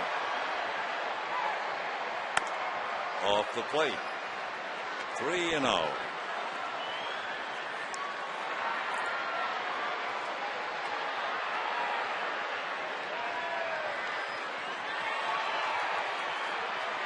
Miller from Torrance. That's a strike. 3-1. So you have Medlin from Artesia and Miller from Torrance. Justin went to L.A. Harbor Junior College. He'll be 33. Little breaking ball for ball 4. So a hit batter and a walk, and he's in the suit to face Troy Gloss.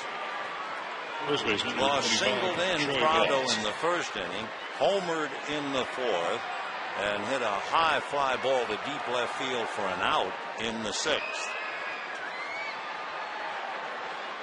Gloss, big numbers, had a huge month of May, National League Player of the Month.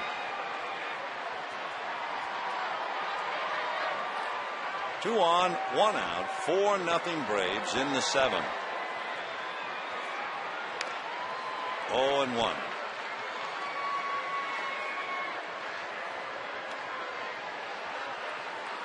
Game 1 of the 4-game series. Tomorrow night, Kenshin Kawakami against Clayton Kershaw. Saturday night, Tommy Hansen and Chad Billingsley. Sunday afternoon, Tim Hudson and John Eli. Big breaking ball. A slider had a big fade to it. 0-2 the count to Troy.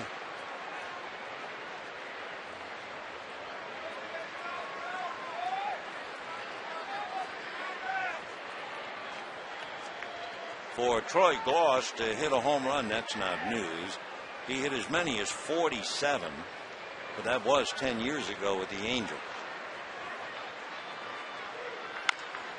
Chopper wide at third, speared by Carroll. They go to second in the dirt. Nice backhand kick by Loney, and they get the double play. The 6-4-3, and at the end of 6.5, 4-0 Braves. Now we'll have God Bless America and then Take Me Out to the Ball Game. Ladies and gentlemen, please rise and join in the singing of God Bless America. Please welcome back to the field, Harold Perrineau.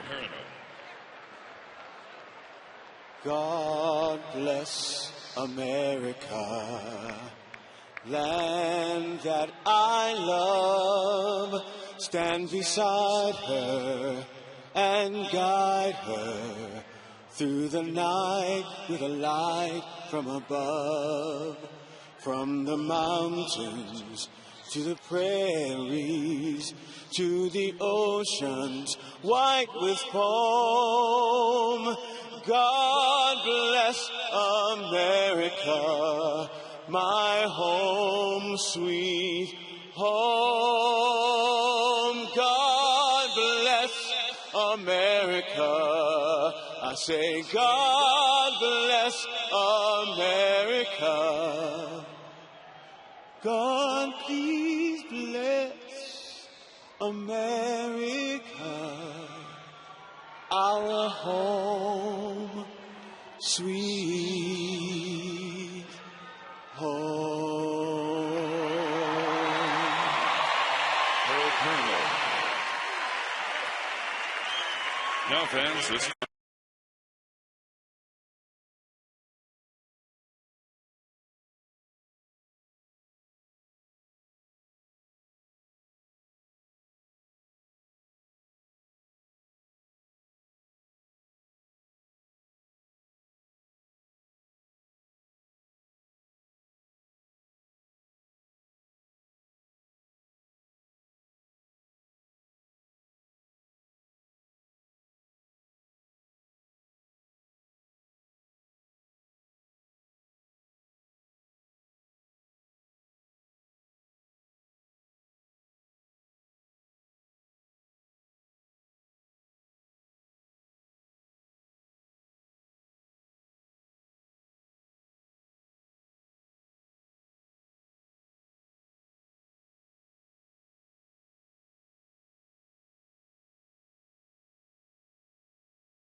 of the Braves, who have thoroughly dominated the Dodgers through 6.5, mainly because of a tremendous effort turned in by the local boy, Chris Medlin.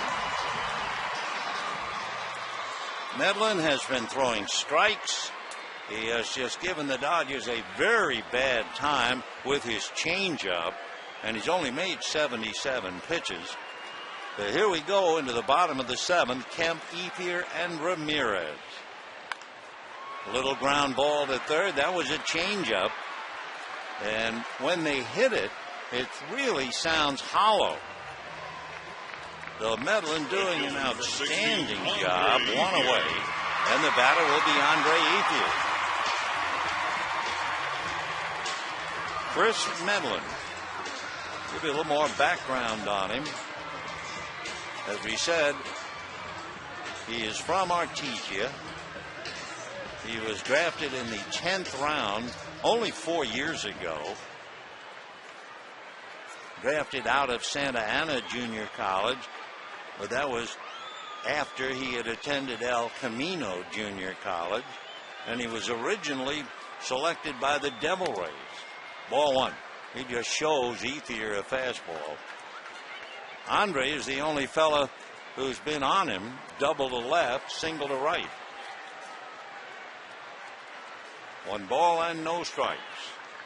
Fastball lifted to left field. Pinsky right there. So with 2 out in the 7th inning, Number 99, on a minimum number of pitches, Manny Ramirez. Manny's had a tough night. He came up with a runner at second and 2 out in the first inning and grounded out. He came up in the 4th inning with a runner on and 1 out and hit into a double play. And he also trying to charge a fly ball by Medlin that dropped for a base hit, lost his balance, fell over, and it was a double for Medlin. Fouled away. Manny hitting .278. He has 4 home runs, 25 runs batted in. But it would be less than honest to just leave that average at .278, because what it really means, his average has taken a beating since he came off the DL May the 8th. He has hit 200. 1-1. Manny with a total of 4 home runs, 25 runs batted in.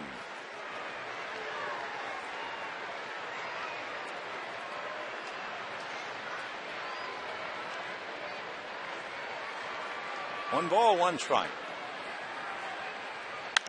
And that's hit near to right field. Hayward is right there to pick it off.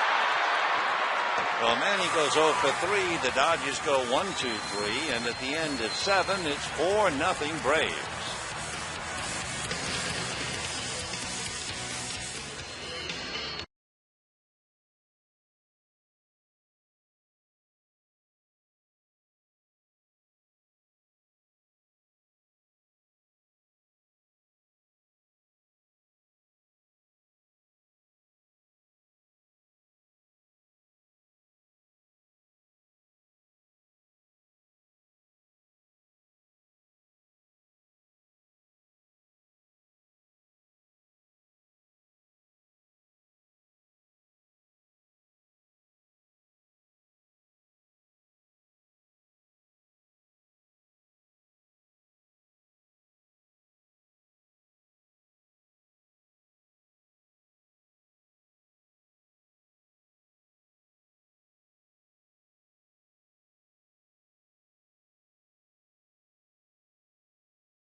Troy Gloss singled him home, 1-0 Atlanta.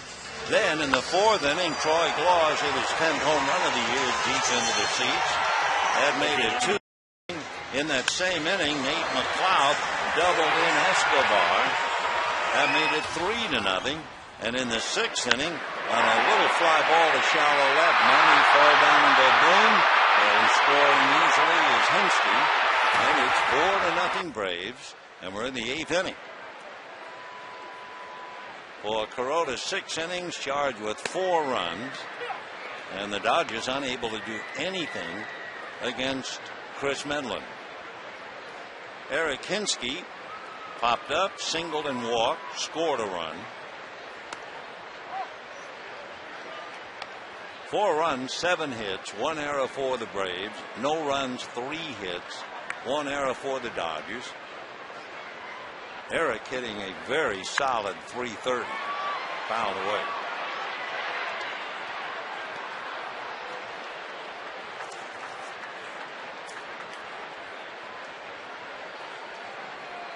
Since May 1, both the Dodgers and the Braves were playing outstanding ball. They each were 22-8. Little ground foul. Nice play by Glenn Hubbard, who made a lot of nice plays at second base for the Braves throughout his career. Glenn Hubbard. Boy, he was a solid fixture in that Atlanta lineup at second base. 2-2.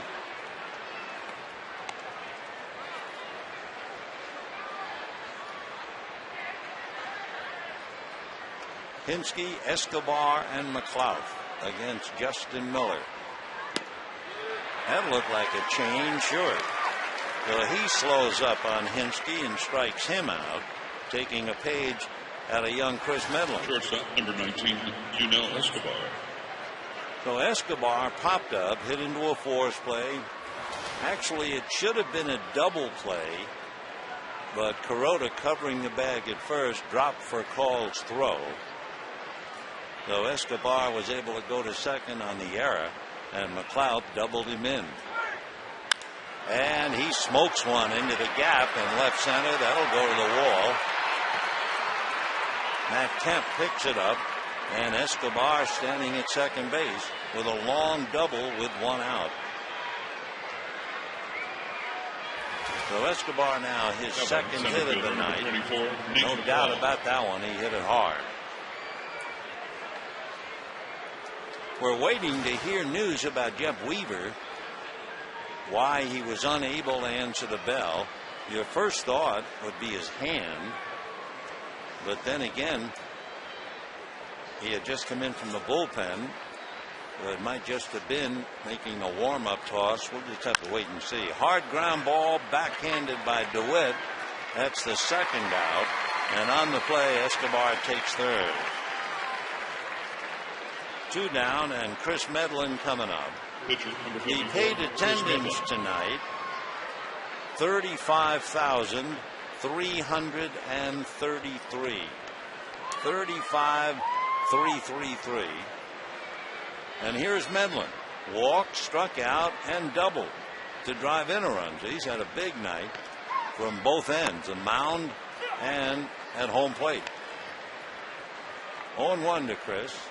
So the former shortstop, when he wasn't pitching in college, swinging the bat pretty well, pulled on the ground, foul. 0-2 to Chris Medlin.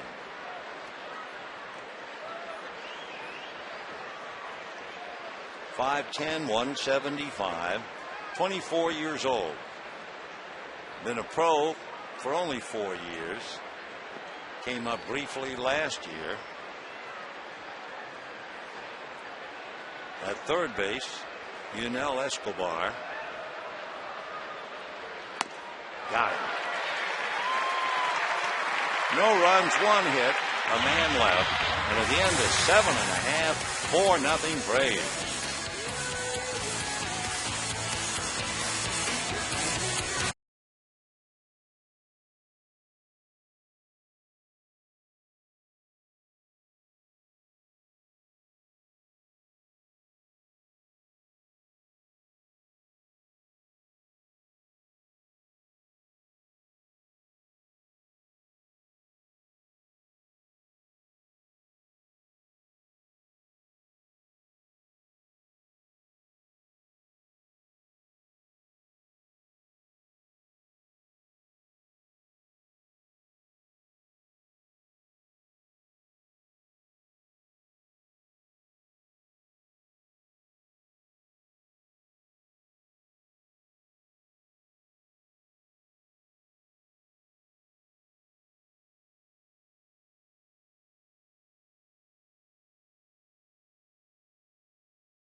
visit GoArmy.com.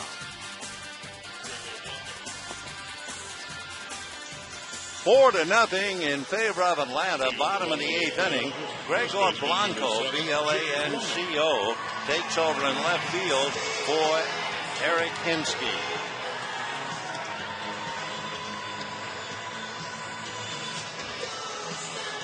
Meanwhile, Chris Medlin ready to go to work. He's really been unbelievable. In 7 innings, he's missed the strike zone with only 23 pitches. His total, 83. So that means 60 strikes. And starts out with a foul ball, 0-1. Chris Medlin, by the way, in his young career, has pitched at Danville, Rome, Myrtle Beach, 2 years at Mississippi, a brief look with the Braves, then Gwinnett in the International League, and now with the Braves again. He has never pitched a shutout. Boy, he's got a shot at it tonight. Bottom of the 8th, 4-0 Braves.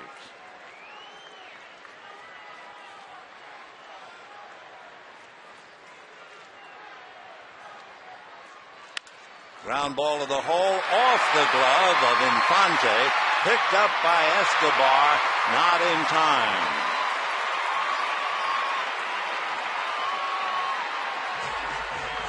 Well, we'll see if they rule out a base hit.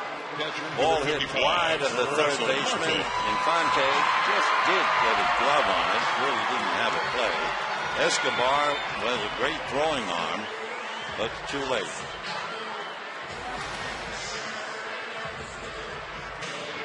So Loney is aboard. Russell Martin, the batter.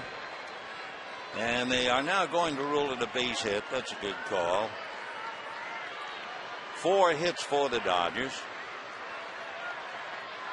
Martin has struck out and hit into a force play. 0-1. The Dodgers have had one man get to second base. That's Ethier, who doubled in the first inning. No one else has gotten that far. They have been thoroughly shut out through 7. 0-1. 0-2.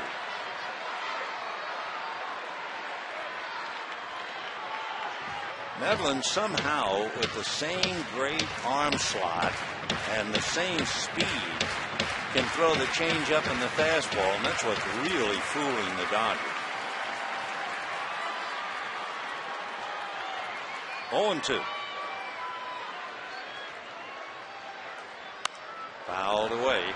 Down in the Atlanta bullpen, just in case, they get a left-hander up. That's Eric O'Flaherty. And the right-hander, Peter Moylan. Sounds more like a tavern in Dublin. It's a bullpen for Atlanta. 0-2 the count to Russell Martin. 1-2.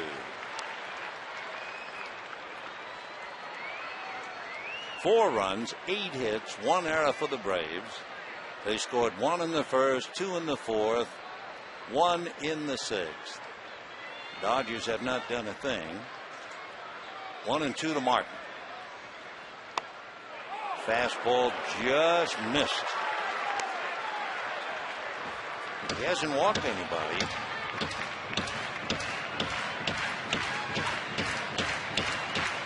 Two and two.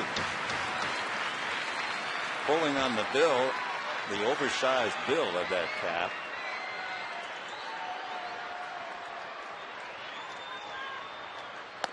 Got him. And again, he relies on the changeup. That's the second time he has struck out Martin on the change, and it has just driven the Dodgers to distraction. So 1 out, a runner at first. Here's Blake DeWitt. Grounded out, hit into a double play.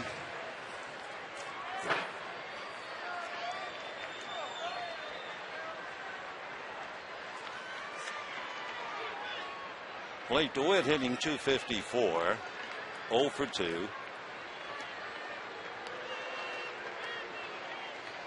Well, we were waiting to give you just a little tidbit, but we can't do it.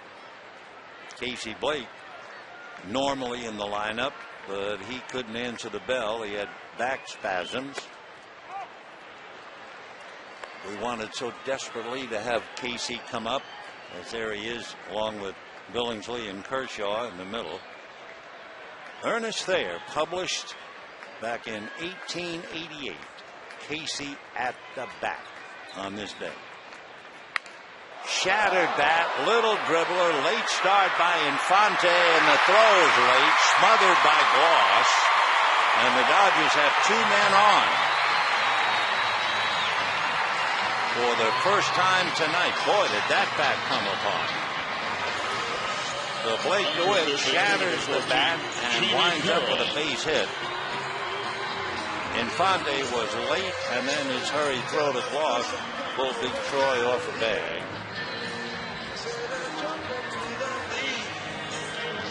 If I saw it right, if we could look at that again, did Infante start to his left? Almost like he was distracted by the bat flying away. Take another look. Just look at him now. There goes the broken bat. See him start to his left, and then he comes back. Yeah, thought so. All right, 2 on, 1 out. Jamie Carroll, ball 1. Ronnie Belliard is out on deck.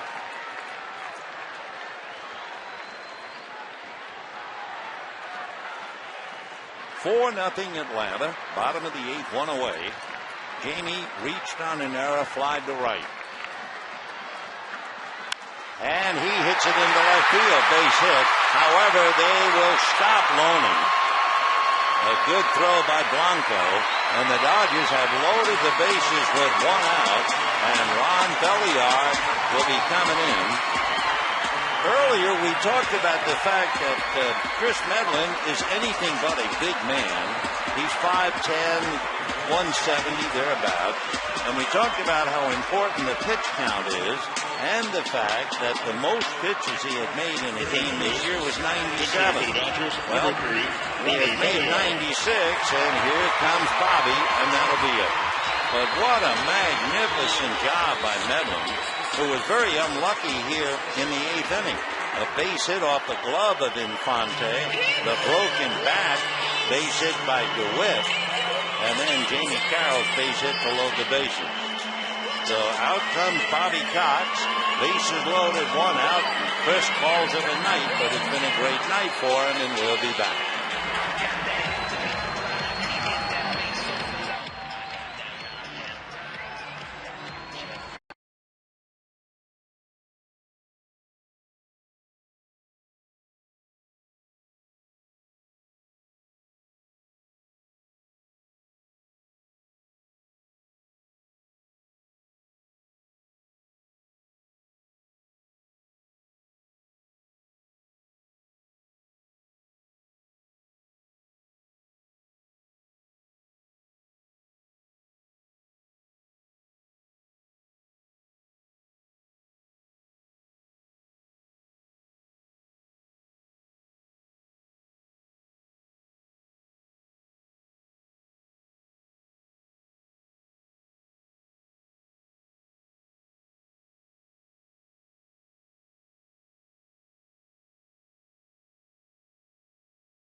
Brought to you by your Southern California Toyota dealers and by Carl's Jr. $6 burgers made with 100% Black Angus beef.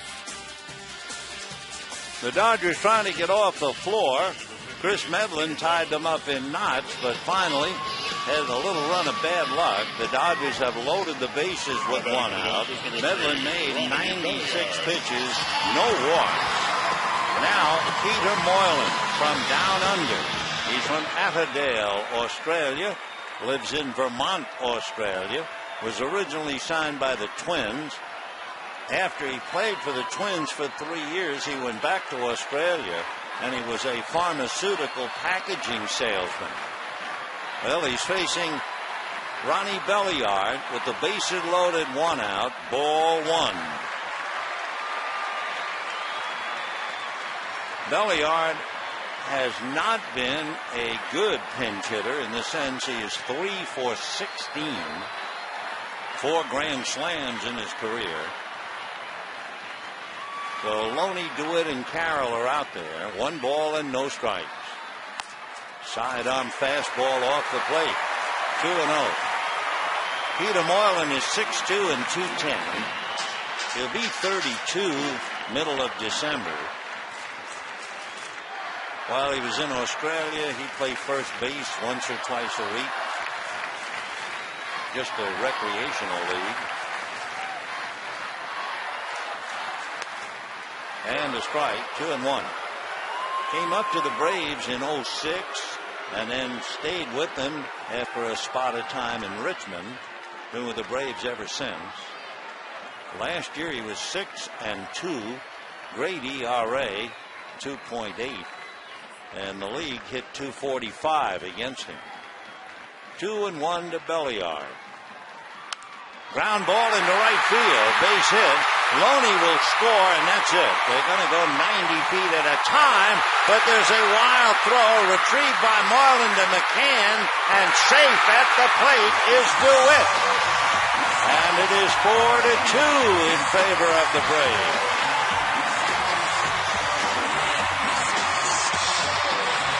Braves got a big break. That ball came right back to McCann, and the play at the plate was so close as Hayward threw an arrow towards the plate, but it was way offline. And as Moylan went back, he got it to McCann, close play, and a nice slide by Blake DeWitt to hit home plate with his hand. That close. So the Dodgers get 2. There's still only 1 out. Tying runs at second and third. And the batter now is Rafael Furcal with first base open. The Belliard a single to right. Furcal is 0 for 3 and ball 1. So the single to right scored Loney. DeWitt will go to third on the single, and then he will score on the overthrow, and I assume they're giving Hayward the throwing error. And the Dodgers now in the game for the first time tonight. Foul ball outside of first, 1-1. So Loney singled off Infante's glove. DeWitt broke his bat and singled up along third. Carroll singled to left to load the bases. Belliard singles to right. And on the bad throw by Hayward, the Dodgers were able to squeak by with DeWitt. And it's 4-2 Atlanta. Carroll and Belliard are out there with 1 out. 1-1. Ball 2. Moylan hits 94 on the gun. Interesting, the baseball connection with Moylan.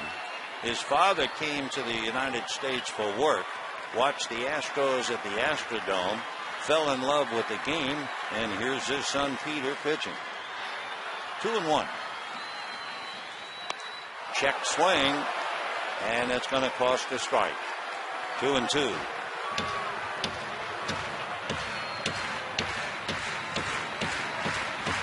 Rafael hitting left-handed, came into the game hitting .322. He has 9 runs batted in. 2 balls and 2 strikes.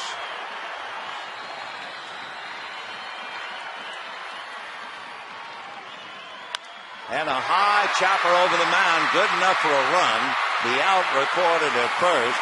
It is now 4-3 Atlanta. And the Dodgers have the tying run 90 feet away as Carroll brings in the third run of the inning. And the batter now will be Matt Kemp. Dodgers center fielder, number 27, Matt Kemp.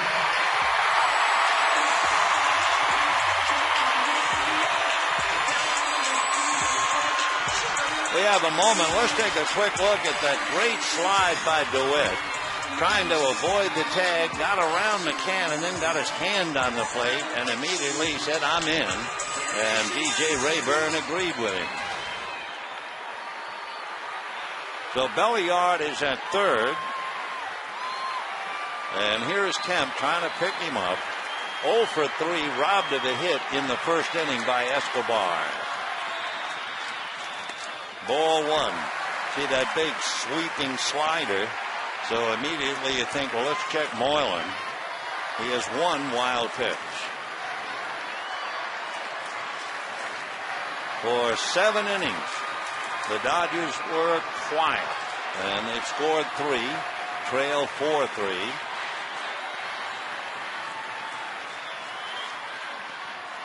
And that's low, ball 2.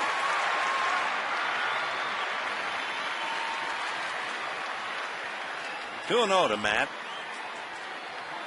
Meanwhile, Chris Medlin sweating things out. He left 4-0. Now it's 4-3. 2-0. And that's off the plate. So he's gone 3-0 with Andre Ethier on deck. Ethier's 2 for 3 tonight. Kemp, 11 home runs, 31 runs batted in.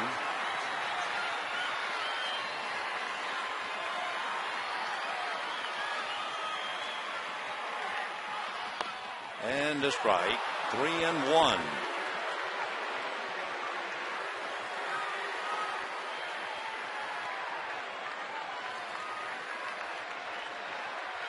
There he is, Ronnie Belliard, the tying run at third. 2 out. 3-1 to Matt Kemp.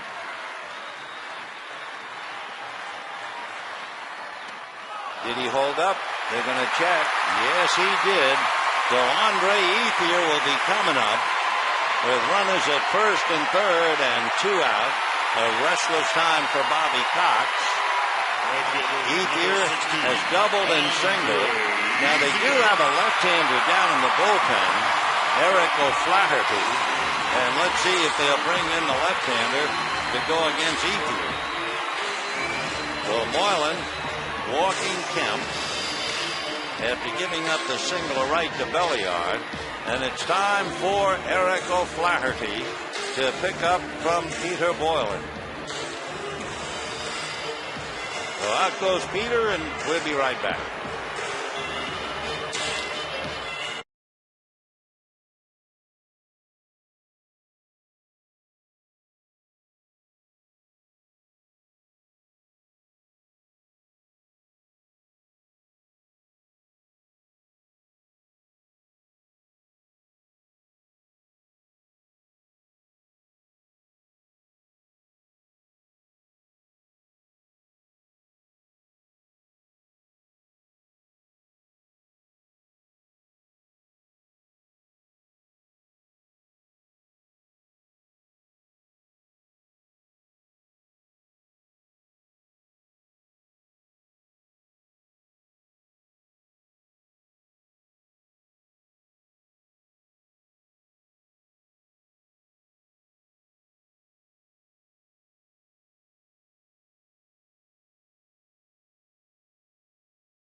Bottom of the 8th, the Dodgers have scored 3. They have runners at first and third. Belliard, the tying run, 90 feet away. And over at first, Matt Kemp. And Andre Ethier facing Eric O'Flaherty, who's from Walla Walla, Washington. He was going to go to Oregon State, signed with the Mariners, and got off to the best start of any Mariners pitcher in history. He became the first Seattle hurler to win 6 straight. And he got the 6 in relief. So here is Ethier, doubled, singled, flied to left. 2 out. Now with less than 2 outs, Ethier has been unbelievable with runners in scoring position. With 2 outs, however, he's been the other way around. Strike. With less than 2 outs, Andre hitting .567. With 2 out and runners in scoring position, .154. 0-1 to Andre. O'Flaherty, 6'2", 195. 1-1. Eric is 25 years old. He was a 6th round pick by the Mariners. Came to the Braves last year. 1-1. Ball 2. Basically, fastball, cutter, and changeup. He also came up with a vastly improved slider that got him here in a hurry. Left-handers last year hit .215 against him. And a strike. Eric saying ball.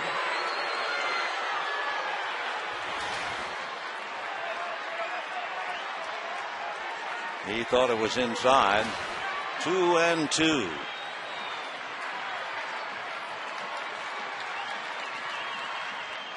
Got him. So Eric strikes out Andre, who's hot, at the plate umpire on that 2-1 pitch. And of course the count is so important. And down he goes. Dodgers get 3. And at the end of 8, Braves lead 4-3.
Do you think Major League Baseball should expand instant replay after what happened yesterday in Detroit, or keep the system that's in place?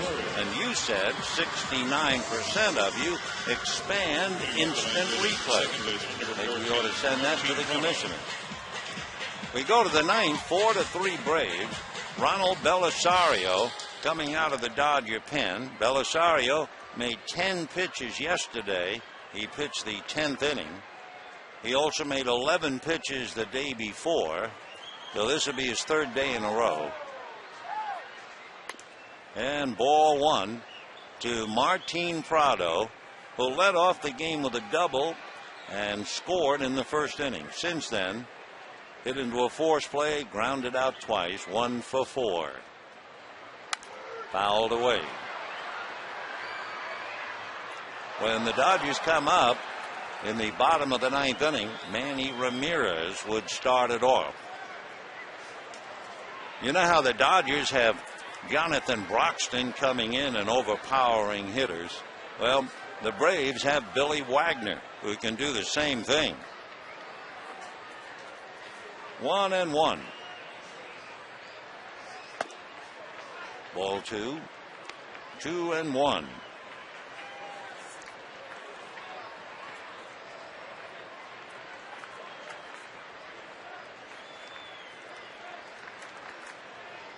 Four runs, 8 hits for the Braves. 3 runs, 7 hits for the Dodgers. That misses for ball 3. Talking about Broxton and Wagner going head to head. Broxton averaging 12 strikeouts for 9 innings, and Billy Wagner 11.8 for 9. And that's ball 4. So Prado draws the walk, and that'll break up Infante. Omar Infante. Infante is 0 for 4. Remember, the Braves are a team that sacrifices a great deal. We'll see what that means with Infante. Braves are first in the National League in sacrifices. That's foul.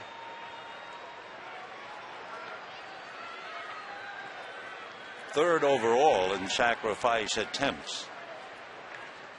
So they look down to Brian Snitker to see if the bunt is still on. 1-run games, and that's what we have. The Braves at home are very tough in 1-run games. They're 8-1. But the Braves on the road in 1-run games are 1-6. The bunt foul, 0-2. How about the Dodgers? Well, they're tough at home in a 1-run game. They haven't lost one this year. They're 6-0.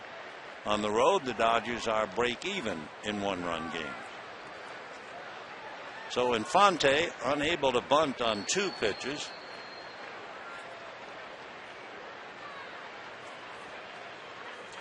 Oh, 2. Prado at first, nobody out. The bunt again, foul.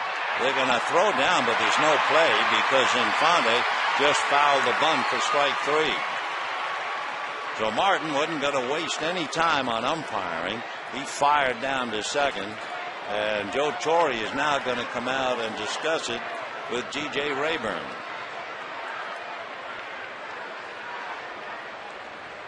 That bunt attempt was in the batter's box, which is what the umpire said to Joe Torre. So the ball was dead. Down she goes right there. So Infante strikes out. Prado holds at first. And now here is Jason Hayward, the highly touted rookie who was Rookie of the Month. Tonight has popped to short, flied to center, walked, and hit by a pitch. Hit on the foot. Little roller. Belisario can't get it. A shovel by DeWitt. Good play. So they get Hayward. Down to second base goes Prado. And Brian McCann will be coming up. Brian McCann. McCann has walked, flied to left, struck out, walked again.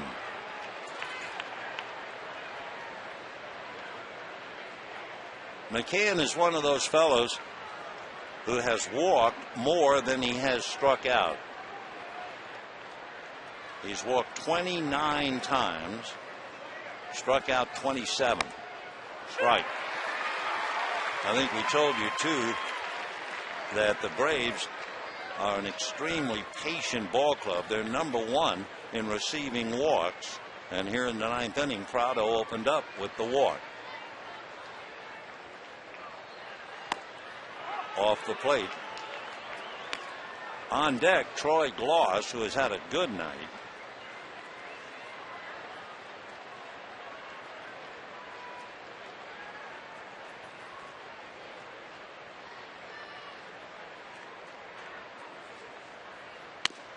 That's a strike. 1-2. Belisario has not seen the Braves except for David Ross, the former Dodger catcher, who's 0 for 1 against him. 1-2 to McCann. 2-2. Braves scored in the first, 2 more in the fourth, 1 more in the sixth, so they led 4-0. Dodgers fortunate, picked up 3 in the 8th, so it's 4-3 Atlanta, top of the 9th. And that gets away from Martin, but not far enough for Prado to think about running.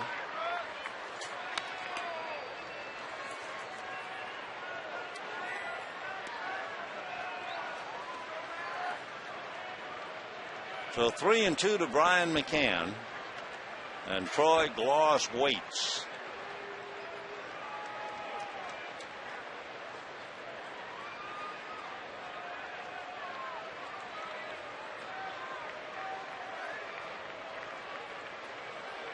And a high fly ball. Boy, is that up in the night, and it will be Matt Kemp.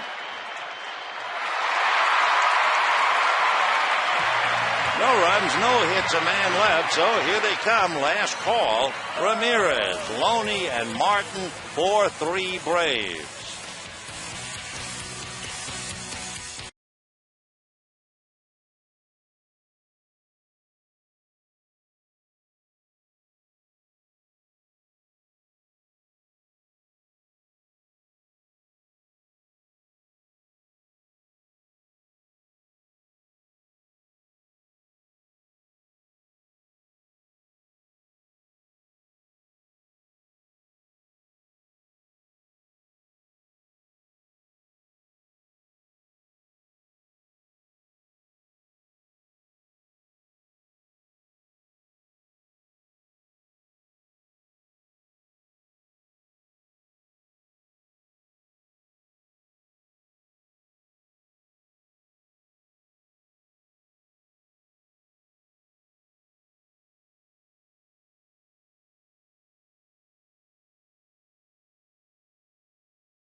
The Dodgers 4-3, and an old friend comes in to take over against the Dodgers. Against Manny Ramirez, it will be Takashi Saito. Saito, who was with the Dodgers, remember, in 06, 7, and 8, then left and went to the Red Sox in 09, and here he is with the Braves, trying to come back and give the Dodgers a bad time. A good earned run average of 3, despite a record of 1-2. Takashi, 40 years old on February 14th, makes his home in Yokohama, 6'1", 200-pounder, and he is a delight. Now pitching for the Braves, number 40, Takashi. He was an infielder in college. Then his coach gave him an ultimatum. The team was in a tournament, and Saito was due to bat, and the coach said, if you don't get a hit here, we're going to make you a pitcher. Well, he bounced into a double play in that college game, and the coach followed through with a threat that has given him a wonderful livelihood. So here is Takashi Saito, and he'll be facing Manny Ramirez, followed by James Loney, and then Russell Martin. For Manny Ramirez, grounded to short with a runner at second, hit into a double play with a runner at first, and lined out to right with the bases empty in the 7th.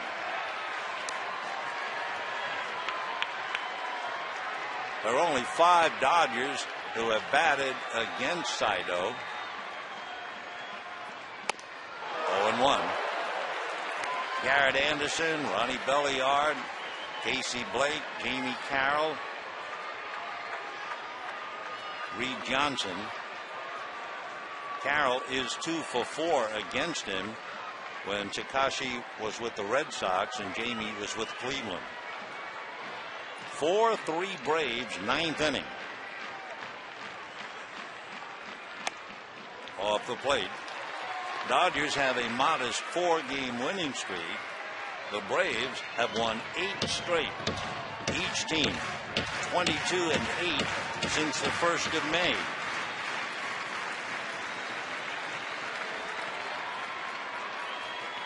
One and one.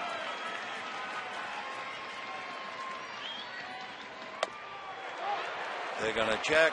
No swing. 2-1.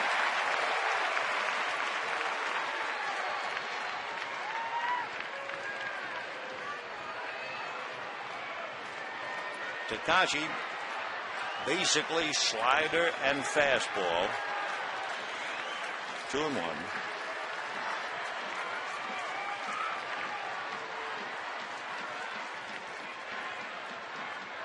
Fastball lifted, playable, and the second baseman Prado is calling. 1 away. So Manny goes 0 for 4, 1 down in the 9th inning. And the batter will be James Loney. Dodger first baseman Loney has struck out, singled to left, and singled off the glove of third baseman Omar Infante. 4 runs, 8 hits, 2 errors for the Braves. 3 runs, 7 hits, 1 error for the Dodgers.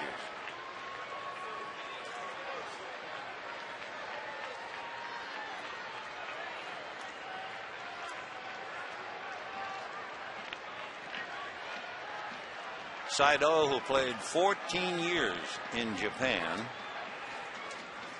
Ball 1. If you're wondering about San Diego, they were not scheduled today. Dodgers began the night 1 game back of the Padres. 1 ball and no strikes.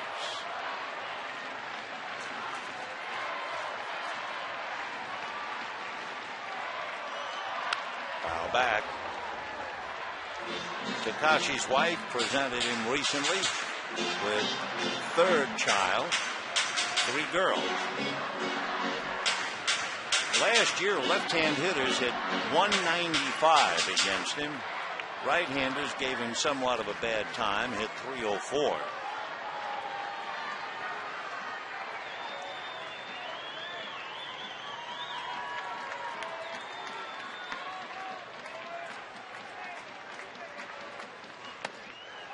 Just off the plate. When Takashi was finishing up in 08 with the Dodgers, he made 4 pitches to Wes Helms and looked into the Dodger dugout distressed. Next day, he said he held to hold a toothbrush in his left hand to brush his teeth. He had a sprained elbow ligament. Foul ball. Infante and McCann, no play. 2-2 the count.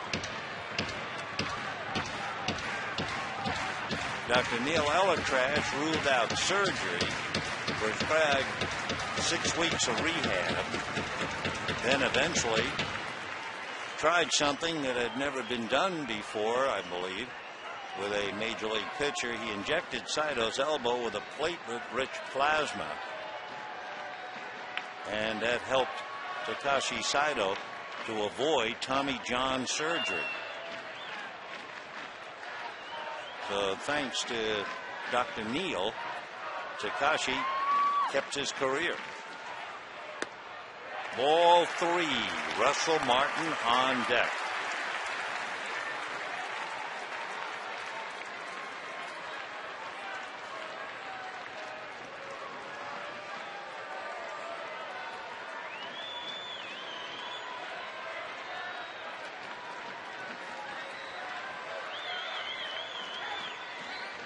Three and 2, 1 out, 9th inning, 4-3 Braves.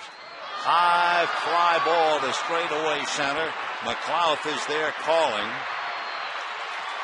And the Dodgers now are down to their last out. The Braves are 1 out away from their 9th consecutive victory. And the Dodgers 1 out away from having their 4-game winning streak snapped. Russell Martin had a rough time tonight against Chris Medlin, but so did everybody else. And from looking up here, it looked like Medlin's changeup plus his great control was the secret. He struck out Martin twice and had him ground into a force play. So 2 out in the 9th, 4-3 Braves. Braves beat the Dodgers 4 of 7 last year. Strike. The disconcerting note is in the numbers. The Dodgers have beaten the Western Division 18 of 23. But should they lose tonight, they will have lost 8 out of 10 against the East. Saito takes a little walk behind the mound, kind of went into a squat for a second. 0-1.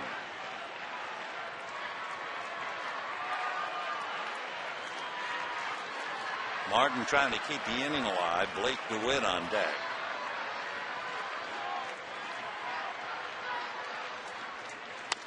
Fastball in there. Takashi hits 90 on the gun.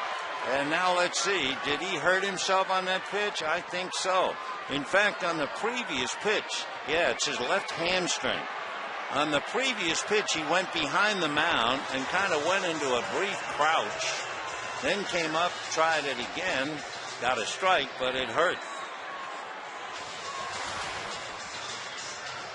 It's what he does after this pitch. See him kind of jump in the air? Now he's going to walk around, go behind the mound, and kind of go into just a little bit of a crouch. And you knew when he did that, that was somewhat unusual. See, he's asking for time. Now he's going to bend, hoping the pain will go away. Then he was gutsy enough to go back and try it again and got a strike, but the leg is hurting him and he's going to have to come out. That's really a tough break for a good guy. So we had Jeff Weaver come out of the Dodger bullpen and never make a pitch. We never heard anything about Weaver. But we do know that Takashi Saito felt a tightness in that left hamstring. So out he goes, and we'll be back.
4-3 Braves, 2 out, 0-2 the count on Russell Martin, and with Takashi Saito coming out with a tight hamstring in the left leg, they go to Johnny Ventures, and the first thing you notice about Johnny, there's no H, Jonny.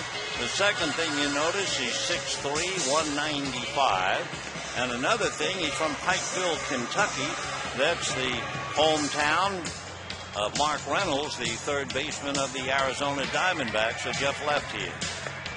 He went to Indian River Community College. He was signed by the Braves 7 years ago. Fastball, slider, curve, and changeup. Only 25 years old, 6'3", 195. He had Tommy John surgery in 06.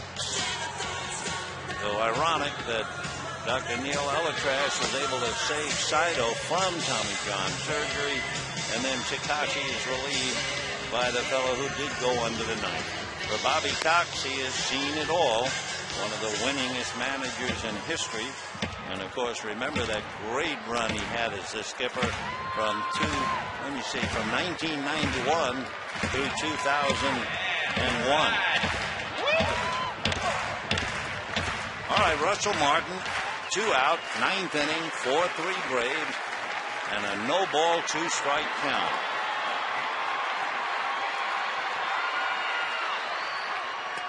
And down he goes, striking out a third time. The Dodgers go out in order, and the Braves have won 9 straight as the Dodgers have a 4-game winning streak snap. The Dodgers lose a half a game to the idle Padres, trail San Diego by a game and a half. And a reminder, this is game 1 of what should be a big 4-game series. Tomorrow night, Kenshin Kawakami and Clayton Kershaw on Prime Ticket. That'll do it. We'll wish you all a very pleasant good evening.